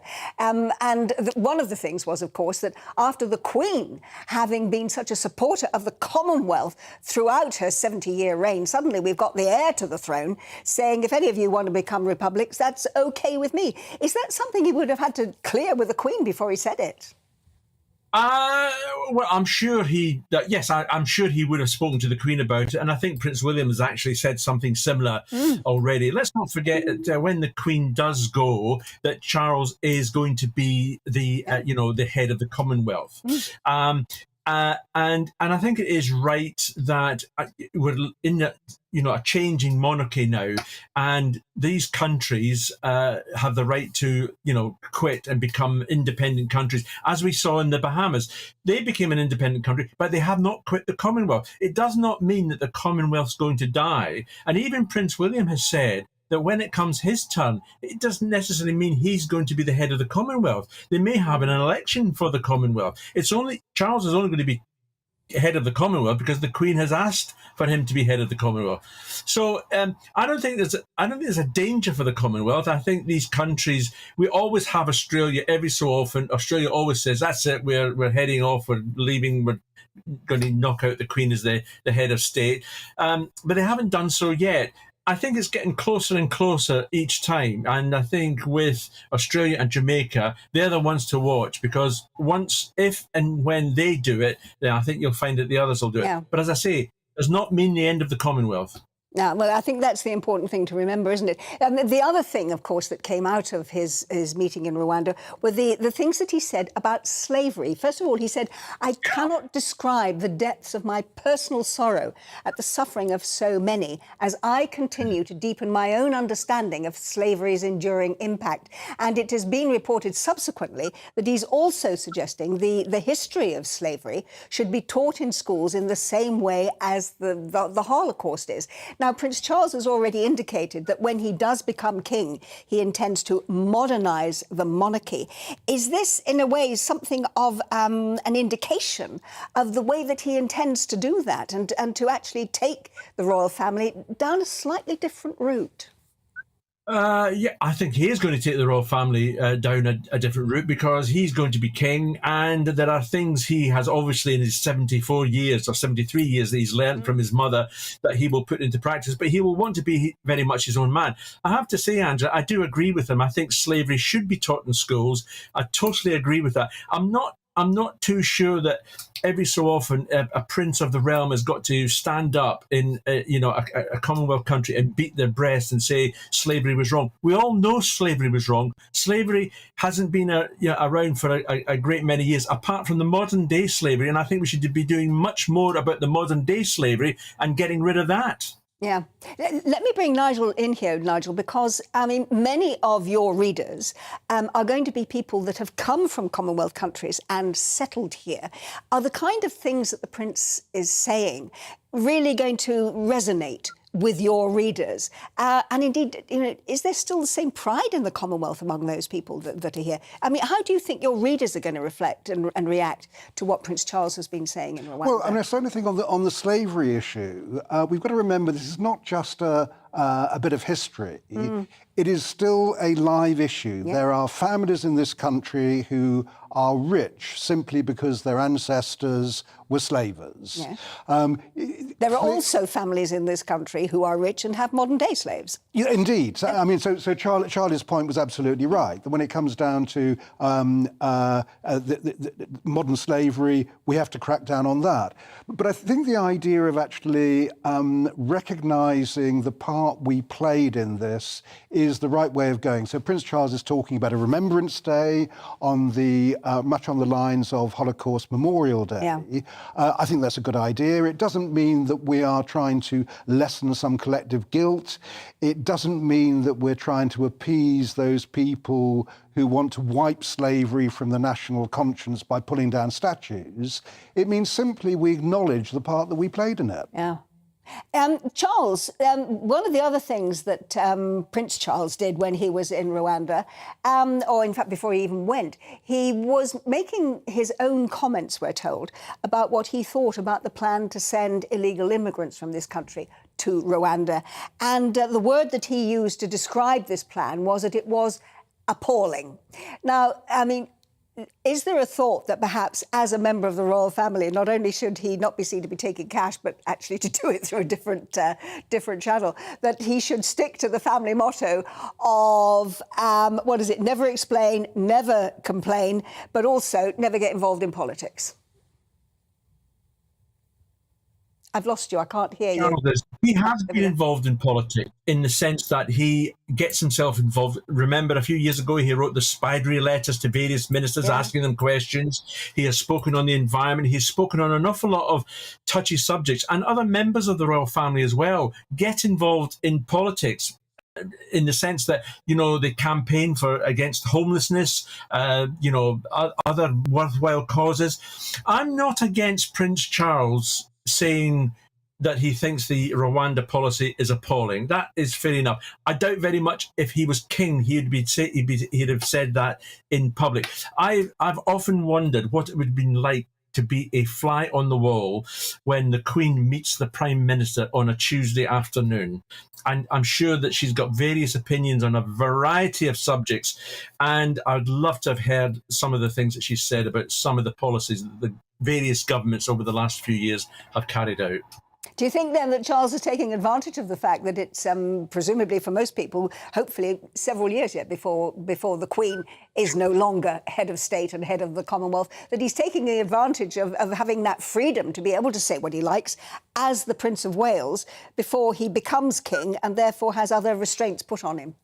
Well, he's got that freedom anyway. He is Prince of Wales, so he can sort of say in a quiet corner to various people about a variety of subjects. And I have to say, Angela, I do not believe that this was, I know it was a private chat and everything else, but I think it was deliberately leaked by the palace to show Boris Johnson that he was upset about it, just in the same way as various bishops have shown that they were upset about it. I don't know whether the Rwanda policy is a great policy or not, but the one thing I do agree with on Boris Johnson is let's try it and let's see if it works. If it works, fine. If it doesn't work, let's go back to the drawing board. Remember, we've tried all sorts of things to save a whole load of these immigrants coming across here in these dreadful boats, probably maybe many of them losing their lives.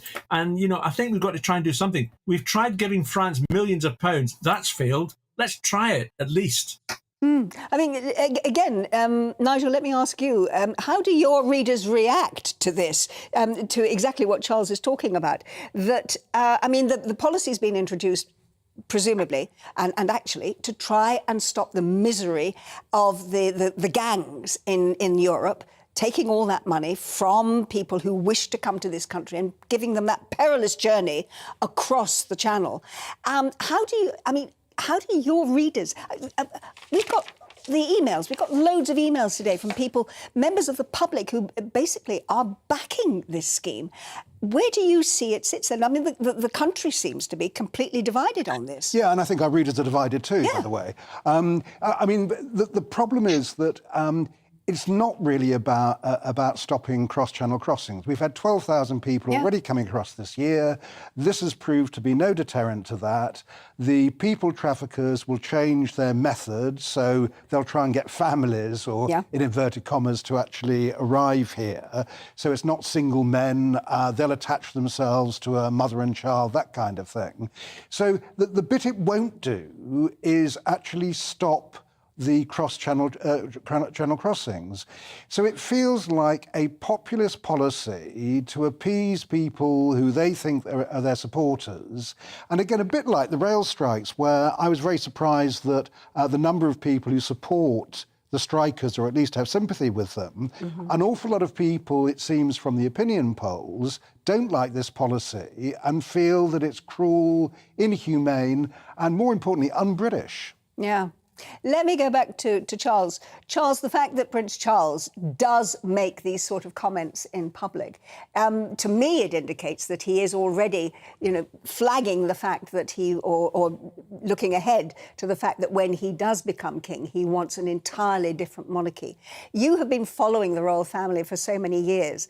How do you think the monarchy is going to look under Prince Charles? And is it going to be a change that is strong enough to overcome all the Republican arguments against the royal family? If I knew the answer to that, Angela, I'd be straight down to the bookies this afternoon, to be perfectly honest. Or applying for the job of public relations to the royal family, I guess. I think the royal family is going to change. We've got, I think Charles is going to be a caretaker king in any case, because he's 74, or will be 74 this year. So he's not a spring chicken. I'm not suggesting for 1 minute he's got one leg in the grave or anything like that. But clearly, the future lies with Prince William. And we've already seen the two of them have become some sort of tag team duo, really, with various topics. And I think that's where it all lies. There'll be a lot more conversation and talk with Charles and William, because William will become the Prince of Wales when Charles accedes to the throne. So I think the monarchy will change. How it's going to be that much different? It's going to be a slimmer monarchy, mainly because we've lost Harry and Meghan for obvious reasons, and we've lost Prince Andrew for other obvious reasons. So we're not going to have the same number of the hangers-on. The Republicans will always jump up and down and say we should abolish the monarchy and everything else, but very much like the Rwanda policy, we've got this, it works, why change it? Yeah, and how do you feel, Nigel? I mean, we have got a king in waiting, haven't we, in William, who has the advantage of having, again, a brilliant wife, Kate, who has not put a foot wrong. And the press adore her, don't they? They absolutely love her. So getting the press on side too, presumably, is going to be really important to the future of the monarchy. Yes, I think so. And I think that probably Charlie is right there, that Prince Charles is quite clearly never going to make his Platinum Jubilee. So well, none of them ever are they? Well, mathematically, it's impossible. Even Prince William is now past it already, just being 40. But certainly Charles will be there for a little while just to actually see Prince William in. I'm a monarchist, but not a royalist. I believe that the monarchy is hugely important because that holds our constitution together, and to start changing it would be incredibly dangerous. I'm less of a fan of the royal family as a whole, so I do quite like the idea of a modern monarchy and a slimmed-down one. Well, I'm sure we're going to get all of that, but not for a few years yet, I think. Thank you very much indeed. And Charles, thank you. Charles Ray, former royal correspondent from The Sun, thank you also for joining us. It's been a pleasure to have you both on the programme. Thank you very much indeed, Nigel. Plenty more to come this afternoon on Alastair Stewart and Friends with me, Angela Rippon. After the break, we're going to be taking our trip north to our Scotland reporter, who is live from the Royal Highland Show as it celebrates its 200th anniversary. But first, let's take a look at the weather. Looking ahead to this afternoon, and the UK is looking on the unsettled side as low pressure sits across the northwest. Let's take a look at the details. Further showers are expected across southwest England this afternoon. Some could be on the heavy side with the odd rumble of thunder too. Breezy and feeling fairly cool. Plenty of sunshine to come across southwest England and the London area. The odd light shower is possible, but most places staying dry. Scattered showers will continue for much of Wales this afternoon. Some will be heavy and potentially thundery. Brisk winds continuing for most. It's a mixed picture for northwest England this afternoon. There will be some showers, but also spells of sunshine. Staying windy towards the coast with highs of around 20 degrees Celsius. Spells of hazy sunshine developing across northeast England through the rest of the day. There's a risk of a few showers towards the north and west. Outbreaks of rain will continue across Scotland this afternoon. The best of the dry conditions will be towards the far north, highs reaching around 16 degrees. Sunny spells and frequent heavy showers for Northern Ireland this afternoon. Winds remaining gusty around the coasts too. A cool feeling day with highs of just 15 or 16 degrees. Blustery showers continuing this evening in the north and west, staying mainly dry in the south and east. That's how the weather's shaping up for the rest of the day.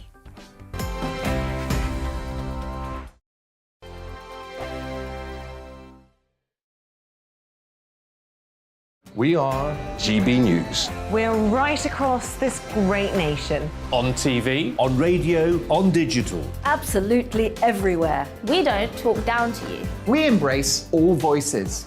With honest and civilised conversation. We're not part of the establishment. We're one of you. And we're only getting started. Join us on GB News, The People's Channel. Britain's news channel. Every morning from 6 o'clock, we'll wake you up with GB News Breakfast with all the stories you didn't know from the night before. So whether it's serious news, entertainment, or your own views from all over our great nation, we're here to kick off your day with a smile. And the national media should be reflecting and reporting what's happening here. You will notice the northwestern accents. Whether you're with us on TV, radio, or online, every morning, it's breakfast from 6 a.m. Hope you can join us. Join us for Ministry of Defence, the comedy panel show that's just like the news, in that the left fights the right and it doesn't really seem to matter who wins. We cover the big stories. It was in fact a troop of baboons and not angry vegans. I like that. And the really important stories. Fat naked cow gets stuck in swimming pool. It's a headline in a lot of local newspapers. Yeah. We're on the same team, Nick. Yeah, but I'm just helping you. Join us for Ministry of Defence, Saturday nights, 8 o'clock on GB News. I'm Dan Wootton. Join me Monday to Thursday from 9 to 11 for the feistiest and most fun news debate on TV, where free speech reigns. I'll bring you a sharp take on the day's biggest stories, bombshell newsmaker interviews, and A-list guests. And I guarantee you, no spin, no bias, no censorship, and no reason to go to bed. That's Dan Wootton tonight, Monday to Thursdays from 9 on GB News.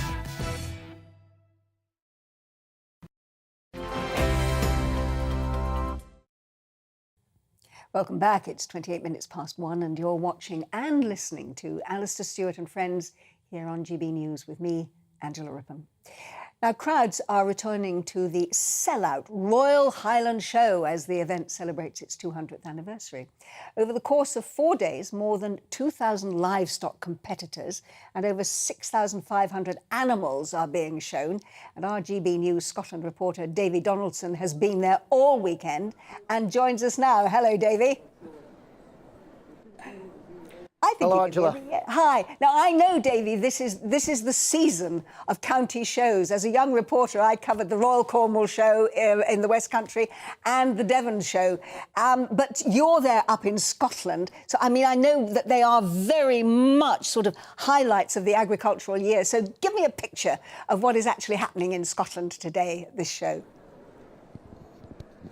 Yeah, I mean, we've had 4 days. This is day 4 of the Royal Highland Show. We've got cattle, livestock coming from right across England, Wales, Ireland and Scotland coming here to fight it out for the top prizes. Yesterday I saw the prize bull competition, which is certainly the one that they're much sought after, the biggest prize really when it comes to livestock. So that was won by heifer. So yeah, I mean, absolutely fantastic. The whole spectacle's been absolutely brilliant. You look around, plenty for families to do. There's lots of stalls, lots of things like that. Where I am now is the sheep shearing area, and you have to say I've been watching these guys earlier this morning, and it really is quite something to see them take the fleece off the back of a sheep. It really is quite something, especially when they're not doing it with electric shears, just doing it by the old-fashioned way, by hand. And we've just had Callum Shaw, Scotsman here, announced as the Scottish champion this year, is about to be underway behind me, which is going to be the Highland Open Shears. Again, fighting it out. It's Wales, Ireland and Scotland fighting it out for that one. So that's going to be pretty busy behind me and pretty noisy behind me soon. But yeah, pretty much something for everyone across here. Loads of food stalls, loads of stalls you can buy stuff, tractors, horse carriers. You could go on and on and on. You know, there really is so much for people here. We've had 200,000 people over the 4 days, and yesterday I caught up with the Chief Executive, Alan Laidlaw, to get his thoughts on the 200th anniversary of the show. Super excited, delighted to be back in the show field, and actually, you know, we've got our new members pavilion that opened here, we've got the big wheel, we've got new trophies, and yeah, the bicentenary is just the icing on that cake. And we've got the usual stuff as well, obviously plenty livestock, plenty stalls.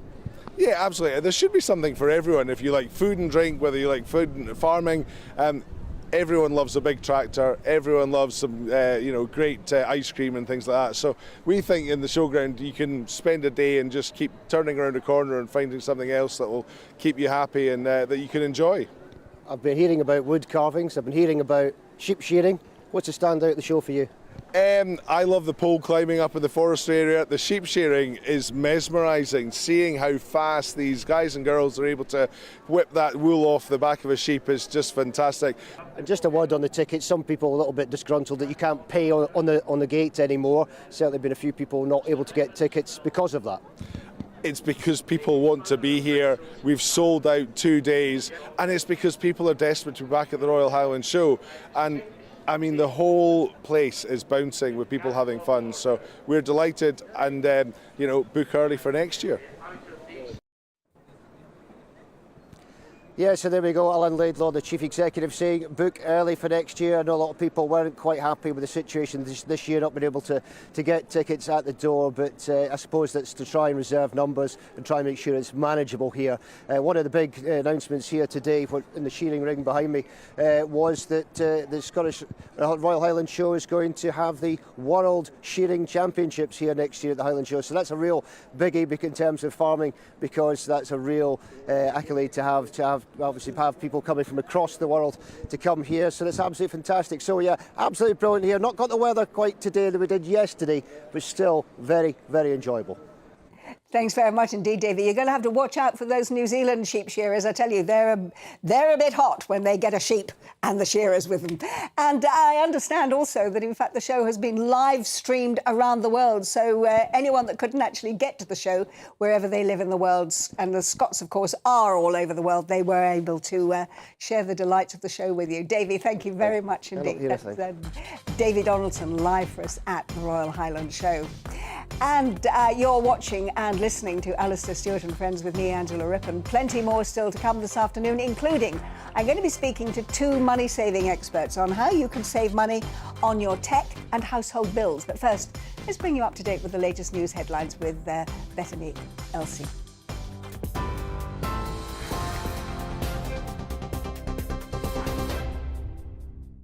Angela, thank you. It's 1:33. I'm Bethany Elsie in the GB newsroom. The UK and France have agreed to provide more support for Ukraine as its war with Russia enters a 5th month. At the G7 summit in Germany, Boris Johnson is expected to warn allies against any attempt to push Ukraine's president into what he called a bad peace deal with Moscow. The UK, US, Japan and Canada have agreed to ban Russian gold imports, and leaders are also discussing placing a price cap on Russian oil. Missile strikes have hit the Ukrainian capital for the first time in weeks. A 7-year-old girl trapped underneath fallen rubble had to be pulled to safety after Russian forces hit homes near Kiev. At least 5 others were hurt. The city's mayor says medics are still trying to save the child's mother and others are still trapped. Boris Johnson has said he's planning to serve 2 more terms in office, despite the Conservative Party suffering 2 by-election defeats this week. The Prime Minister said he's actively thinking about leading the country into the 2030s. Well, amid calls from within his own party to resign, he urged Tory MPs not to focus on the mistakes he might have made. Families impacted by the COVID pandemic may take legal action against the government over delays to starting the coronavirus public inquiry. The COVID-19 Bereaved Families for Justice group say the 6-month delay in appointing a chairwoman and setting up a date goes beyond the reasonable time allowed by law. The Prime Minister previously said they agreed to do it in spring this year, but he hasn't set up a date for it yet. On TV, online and DAB+ radio, this is GB News. We'll get back to Angela in just a moment.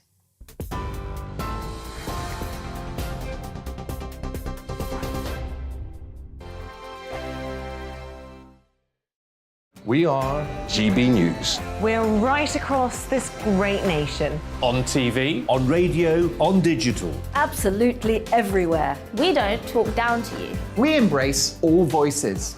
With honest and civilised conversation. We're not part of the establishment. We're one of you. And we're only getting started. join us on GB News, the People's Channel, Britain's news channel. Every morning from 6 o'clock, we'll wake you up with GB News Breakfast with all the stories you didn't know from the night before. So whether it's serious news, entertainment, or your own views from all over our great nation, we're here to kick off your day with a smile. The national media should be reflecting and reporting what's happening here. You will notice the northwestern accents. Whether you're with us on TV, radio, or online, every morning, it's breakfast from 6 a.m. Hope you can join us. Join us for Ministry of Offence, the comedy panel show that's just like the news, in that the left fights the right and it doesn't really seem to matter who wins. We cover the big stories. It was in fact a troop of baboons and not angry vegans. I like that. And the really important stories. Fat naked cow gets stuck in swimming pool. It's a headline in a lot of local newspapers. Yeah. We're on the same team, Nick. Yeah, but I'm just helping you. Join us for Ministry of Offence, Saturday nights, 8 o'clock on GB News. I'm Dan Wootton. Join me Monday to Thursday from 9 to 11 for the feistiest and most fun news debate on TV, where free speech reigns. I'll bring you a sharp take on the day's biggest stories, bombshell newsmaker interviews, and A-list guests. And I guarantee you, no spin, no bias, no censorship, and no reason to go to bed. That's Dan Wootton tonight, Monday to Thursdays from 9 on GB News.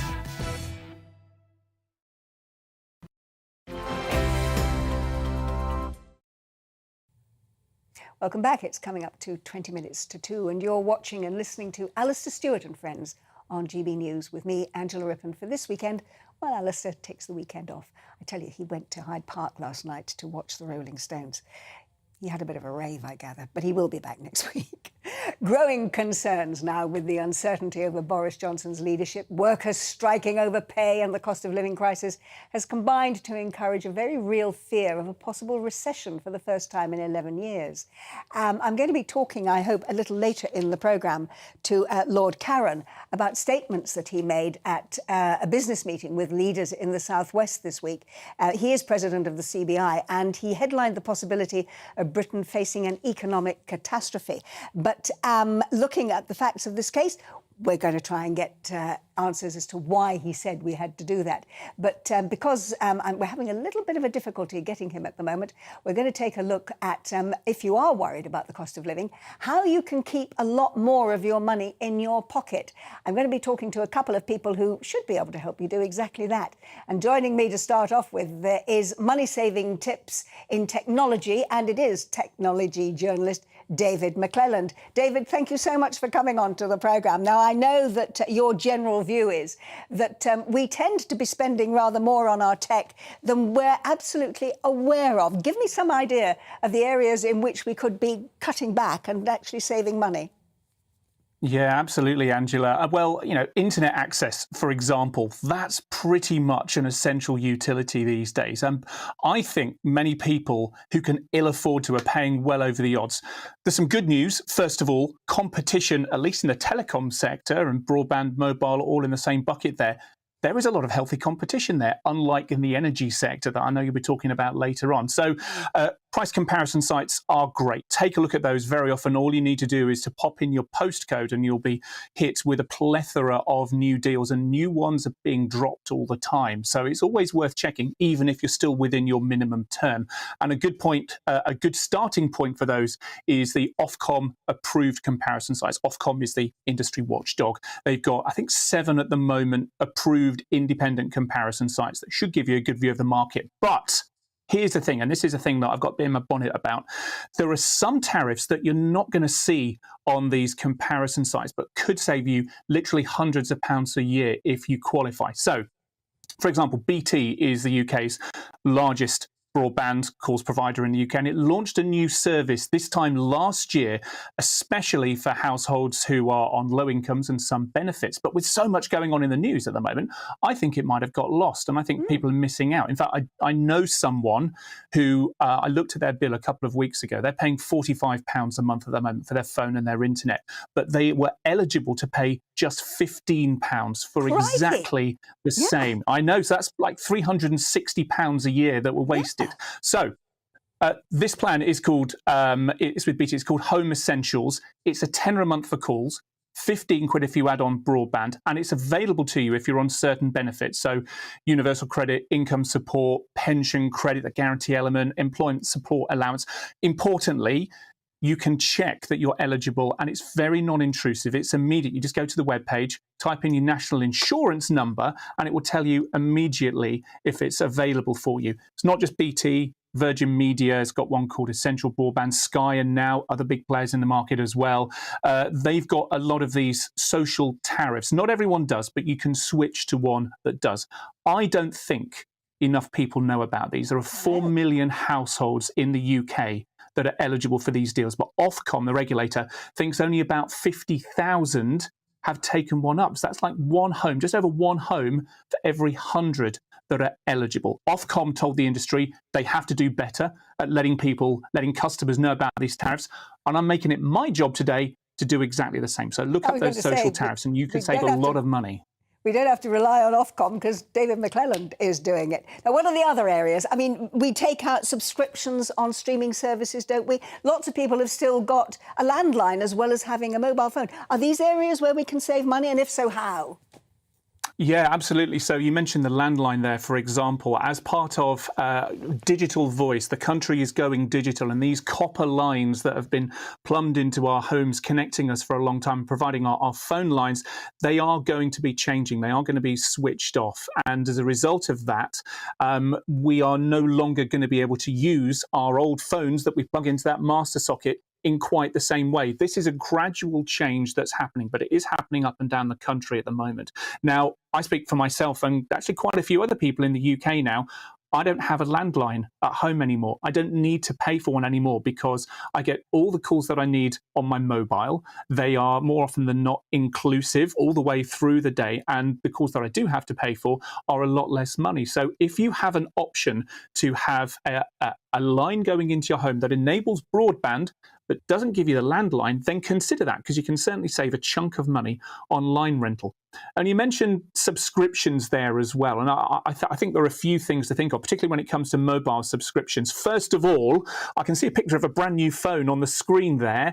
Do you need a new phone? So phones these days do tend to last a little bit longer. And, you know, the features that are coming into them aren't quite as game-changing as they were 6 or 7 years ago. So if you can stick with your current phone for a little bit longer, you can save a few bob with what's called a SIM-only plan. And that is, you know, you just get a little SIM through the post or pick it up from the store and you pop it into your phone. And you're not having to pay the money for the phone as well as the contract. And don't just look at the big 3-4 providers. Cast your net a lot wider, because there are, companies like Smarty, ID Mobile, Voxin. You can pay as little as a tenner a month and get all the minutes, inclusive calls and texts, and also huge chunks of data, and that's going to be much cheaper than many people are paying for. And also with that Voxy tariff, for example, it's owned by Vodafone, so you're getting the same coverage as you would get with Vodafone, and it's a 30-day rolling contract. So if a better deal does come along, you're not stuck to a contract for 12 or 18 months.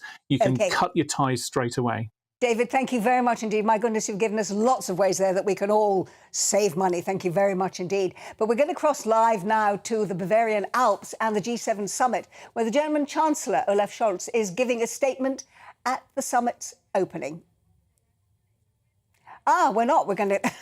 We're not. He's not going to tell us anything, but he might tell us a bit later on. We're going to stick with our item now on ways in which you can save money, because while the President of Germany is not there, Laura Retty, who is a personal finance expert, is. So, Laura, you're going to tell us now, also off the back of what we were just hearing from David McClelland, ways in which we can save money.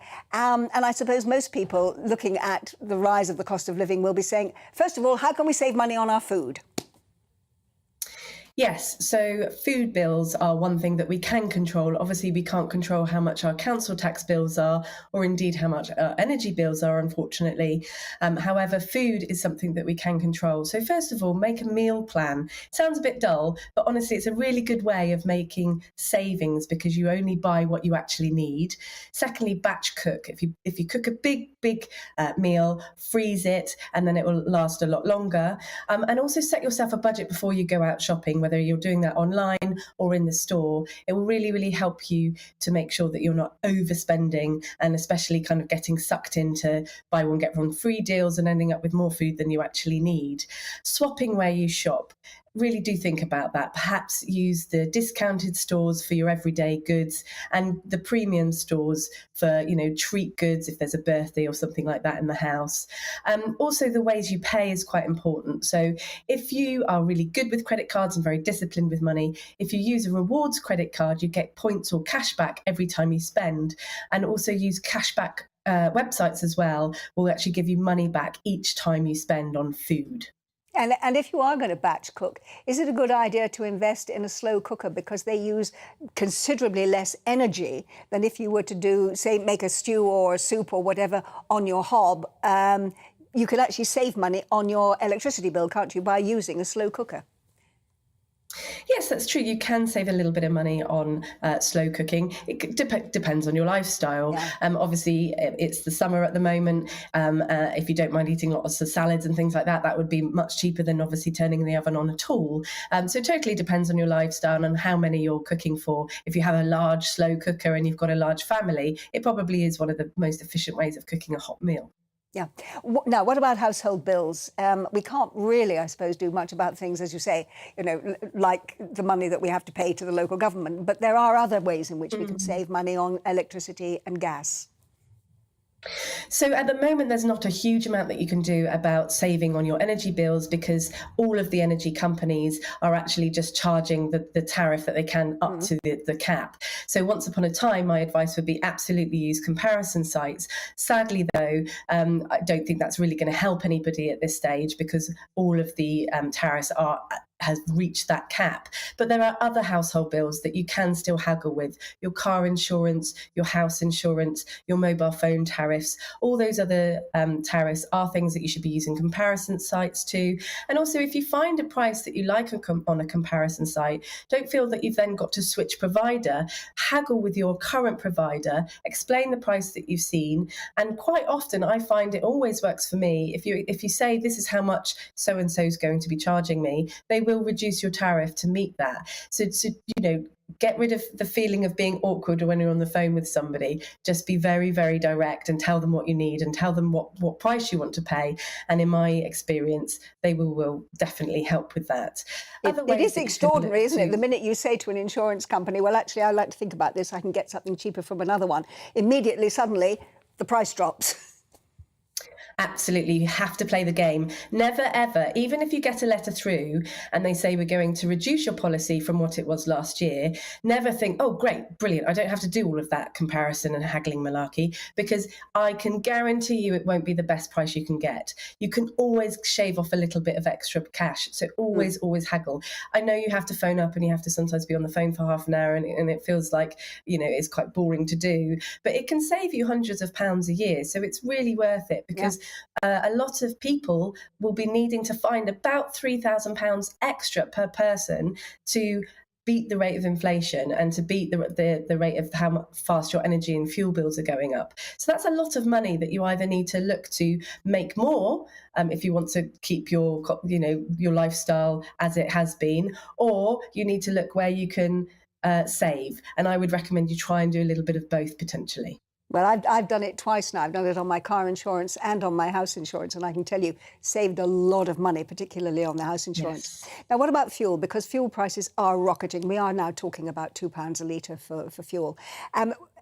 I know one of the things that I heard from the RAC is that one of the things you should do is chuck out everything in the boot of your car that you don't need. If you've got a rack on the top of it, get rid of that. Do anything that you can to lighten the weight of your vehicle, including only not filling up your car, but only perhaps putting in half a tank of petrol, because the lighter your car is, the more efficient it is, therefore the less petrol you're going to use. Now, I thought that was a brilliant tip, but have you got any, I mean, do you agree? And are there any others?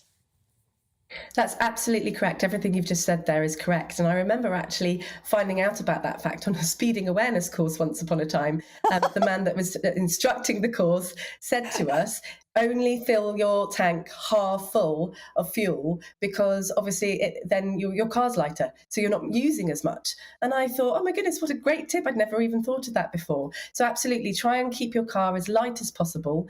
The other thing that I do is I always use my sat-nav. Even if I'm going somewhere I know and I know it off by heart, like I'm going into work every day, I'll always use my sat-nav because it will take me the shortest, fastest route.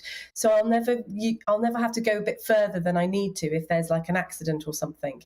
So they'll always teach me how to go the most efficient route, if you like. The other thing is use there's like a fuel comparison sites out there that will teach you where the cheapest fuel station is closest to your home, so you never pay too much for your fuel than you should be as well. And not use too much fuel going a long distance to get that cheaper fuel either. Now, you mentioned loyalty cards, and these really are a very, very good way of saving money and getting money back, aren't they? Yes, loyalty cards are really brilliant. I would recommend that you get one for everywhere you shop. I know it can be a bit of a pain because your wallet becomes fatter and fatter, but actually there can be some really, really good savings. And also think about the way that you use those points.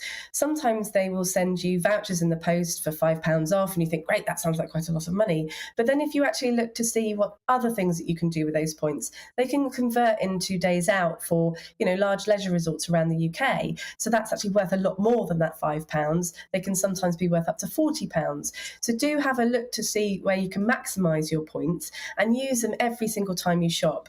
And the other thing you can do is use a credit card that can give you loyalty points and cashback points, but only use a credit card if you know you're very disciplined with your money and you can pay your balance off every single month. But there are lots of little tips and tricks that you can do there. What I would say is that's never going to solve the crisis, the cost of living crisis. Of course it's not. I'm not trying to say that it is. But if you do all of these little things, then you'll start to claw back that over £3,000 that we're all going to be paying extra this year. So it's about balance, and it's about making sure you're trying to adapt your behaviour in every single part of your life, really.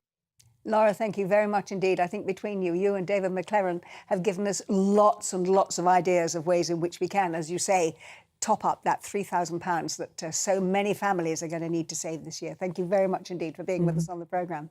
Thank you. Right, well, that was Laura, as I say. Now, we were talking earlier about the Prince of Wales, and we understand that the Prince of Wales has also accepted countries. Sorry, Prince of Wales has been has accepted that there are many countries who still call the Queen their head of state, may choose to replace her one day with a president.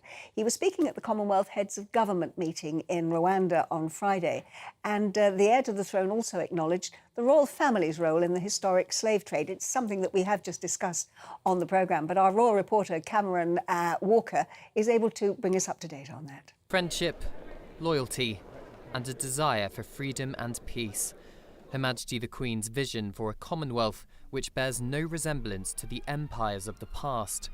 70 years later, her son Charles accepts that countries who still have a British sovereign as their head of state may want to choose a different path. Each member's constitutional arrangement, as republic or monarchy, is purely a matter for each member country to decide.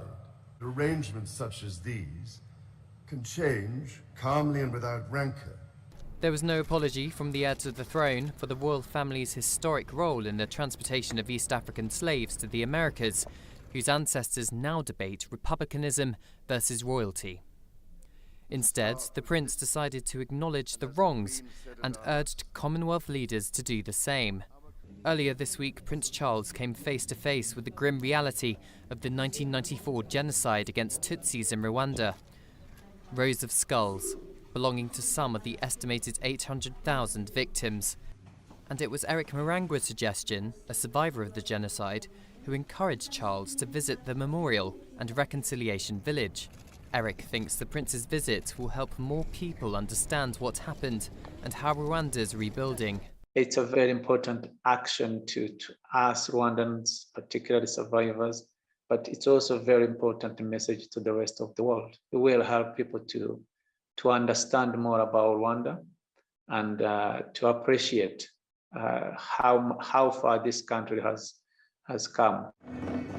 The prince represented the Queen yesterday and met Prime Minister Boris Johnson for a meeting that lasted just 15 minutes. The elephant in the room? Prince Charles's reported comments where he branded the government's scheme to send asylum seekers to Rwanda appalling. Prince Charles will one day succeed his mother as head of the Commonwealth and as head of state. And a source close to the prince says just as with meetings with the Queen, what the Prime Minister and the Prince of Wales discuss is private.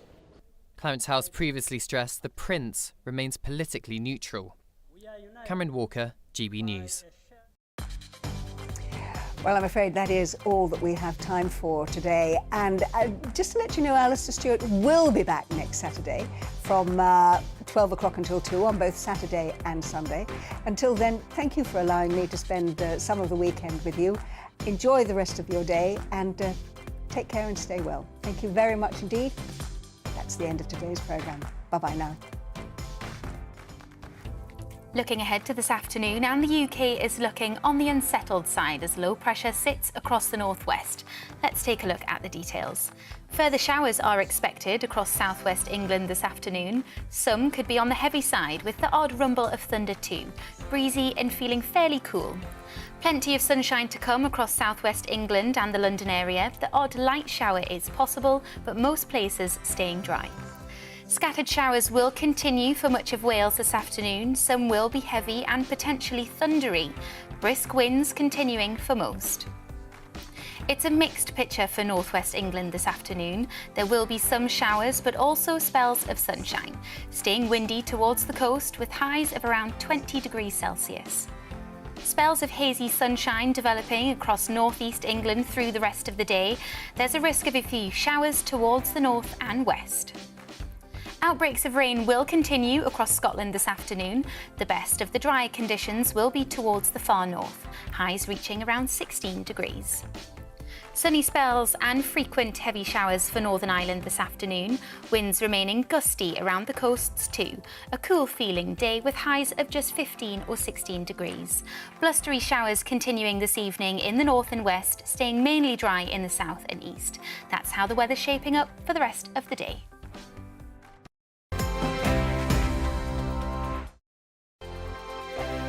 We are GB News. We're right across this great nation. On TV, on radio, on digital. Absolutely everywhere. We don't talk down to you. We embrace all voices. with honest and civilised conversation. We're not part of the establishment. We're one of you. And we're only getting started. Join us on GB News, the People's Channel. Britain's news channel. Every morning from 6 o'clock, we'll wake you up with GB News Breakfast with all the stories you didn't know from the night before. So whether it's serious news, entertainment, or your own views from all over our great nation, we're here to kick off your day with a smile. The national media should be reflecting and reporting what's happening here. You will notice the northwestern accents. Whether you're with us on TV, radio, or online, every morning, it's breakfast from 6 a.m. Hope you can join us. Join us for Ministry of Defence, the comedy panel show that's just like the news, in that the left fights the right and it doesn't really seem to matter who wins. We cover the big stories. It was in fact a troop of baboons and not angry vegans. I like that. And the really important stories. Fat naked cow gets stuck in swimming pool. It's a headline in a lot of local newspapers. Yeah. We're on the same team, Nick. Yeah, but I'm just helping you. Join us for Ministry of Defence, Saturday nights, 8 o'clock on GB News. I'm Dan Wootton. Join me Monday to Thursday from 9 to 11 for the feistiest and most fun news debate on TV, where free speech reigns. I'll bring you a sharp take on the day's biggest stories, bombshell newsmaker interviews, and A-list guests. And I guarantee you, no spin, no bias, no censorship, and no reason to go to bed. That's Dan Wootton tonight, Monday to Thursdays from 9 on GB News.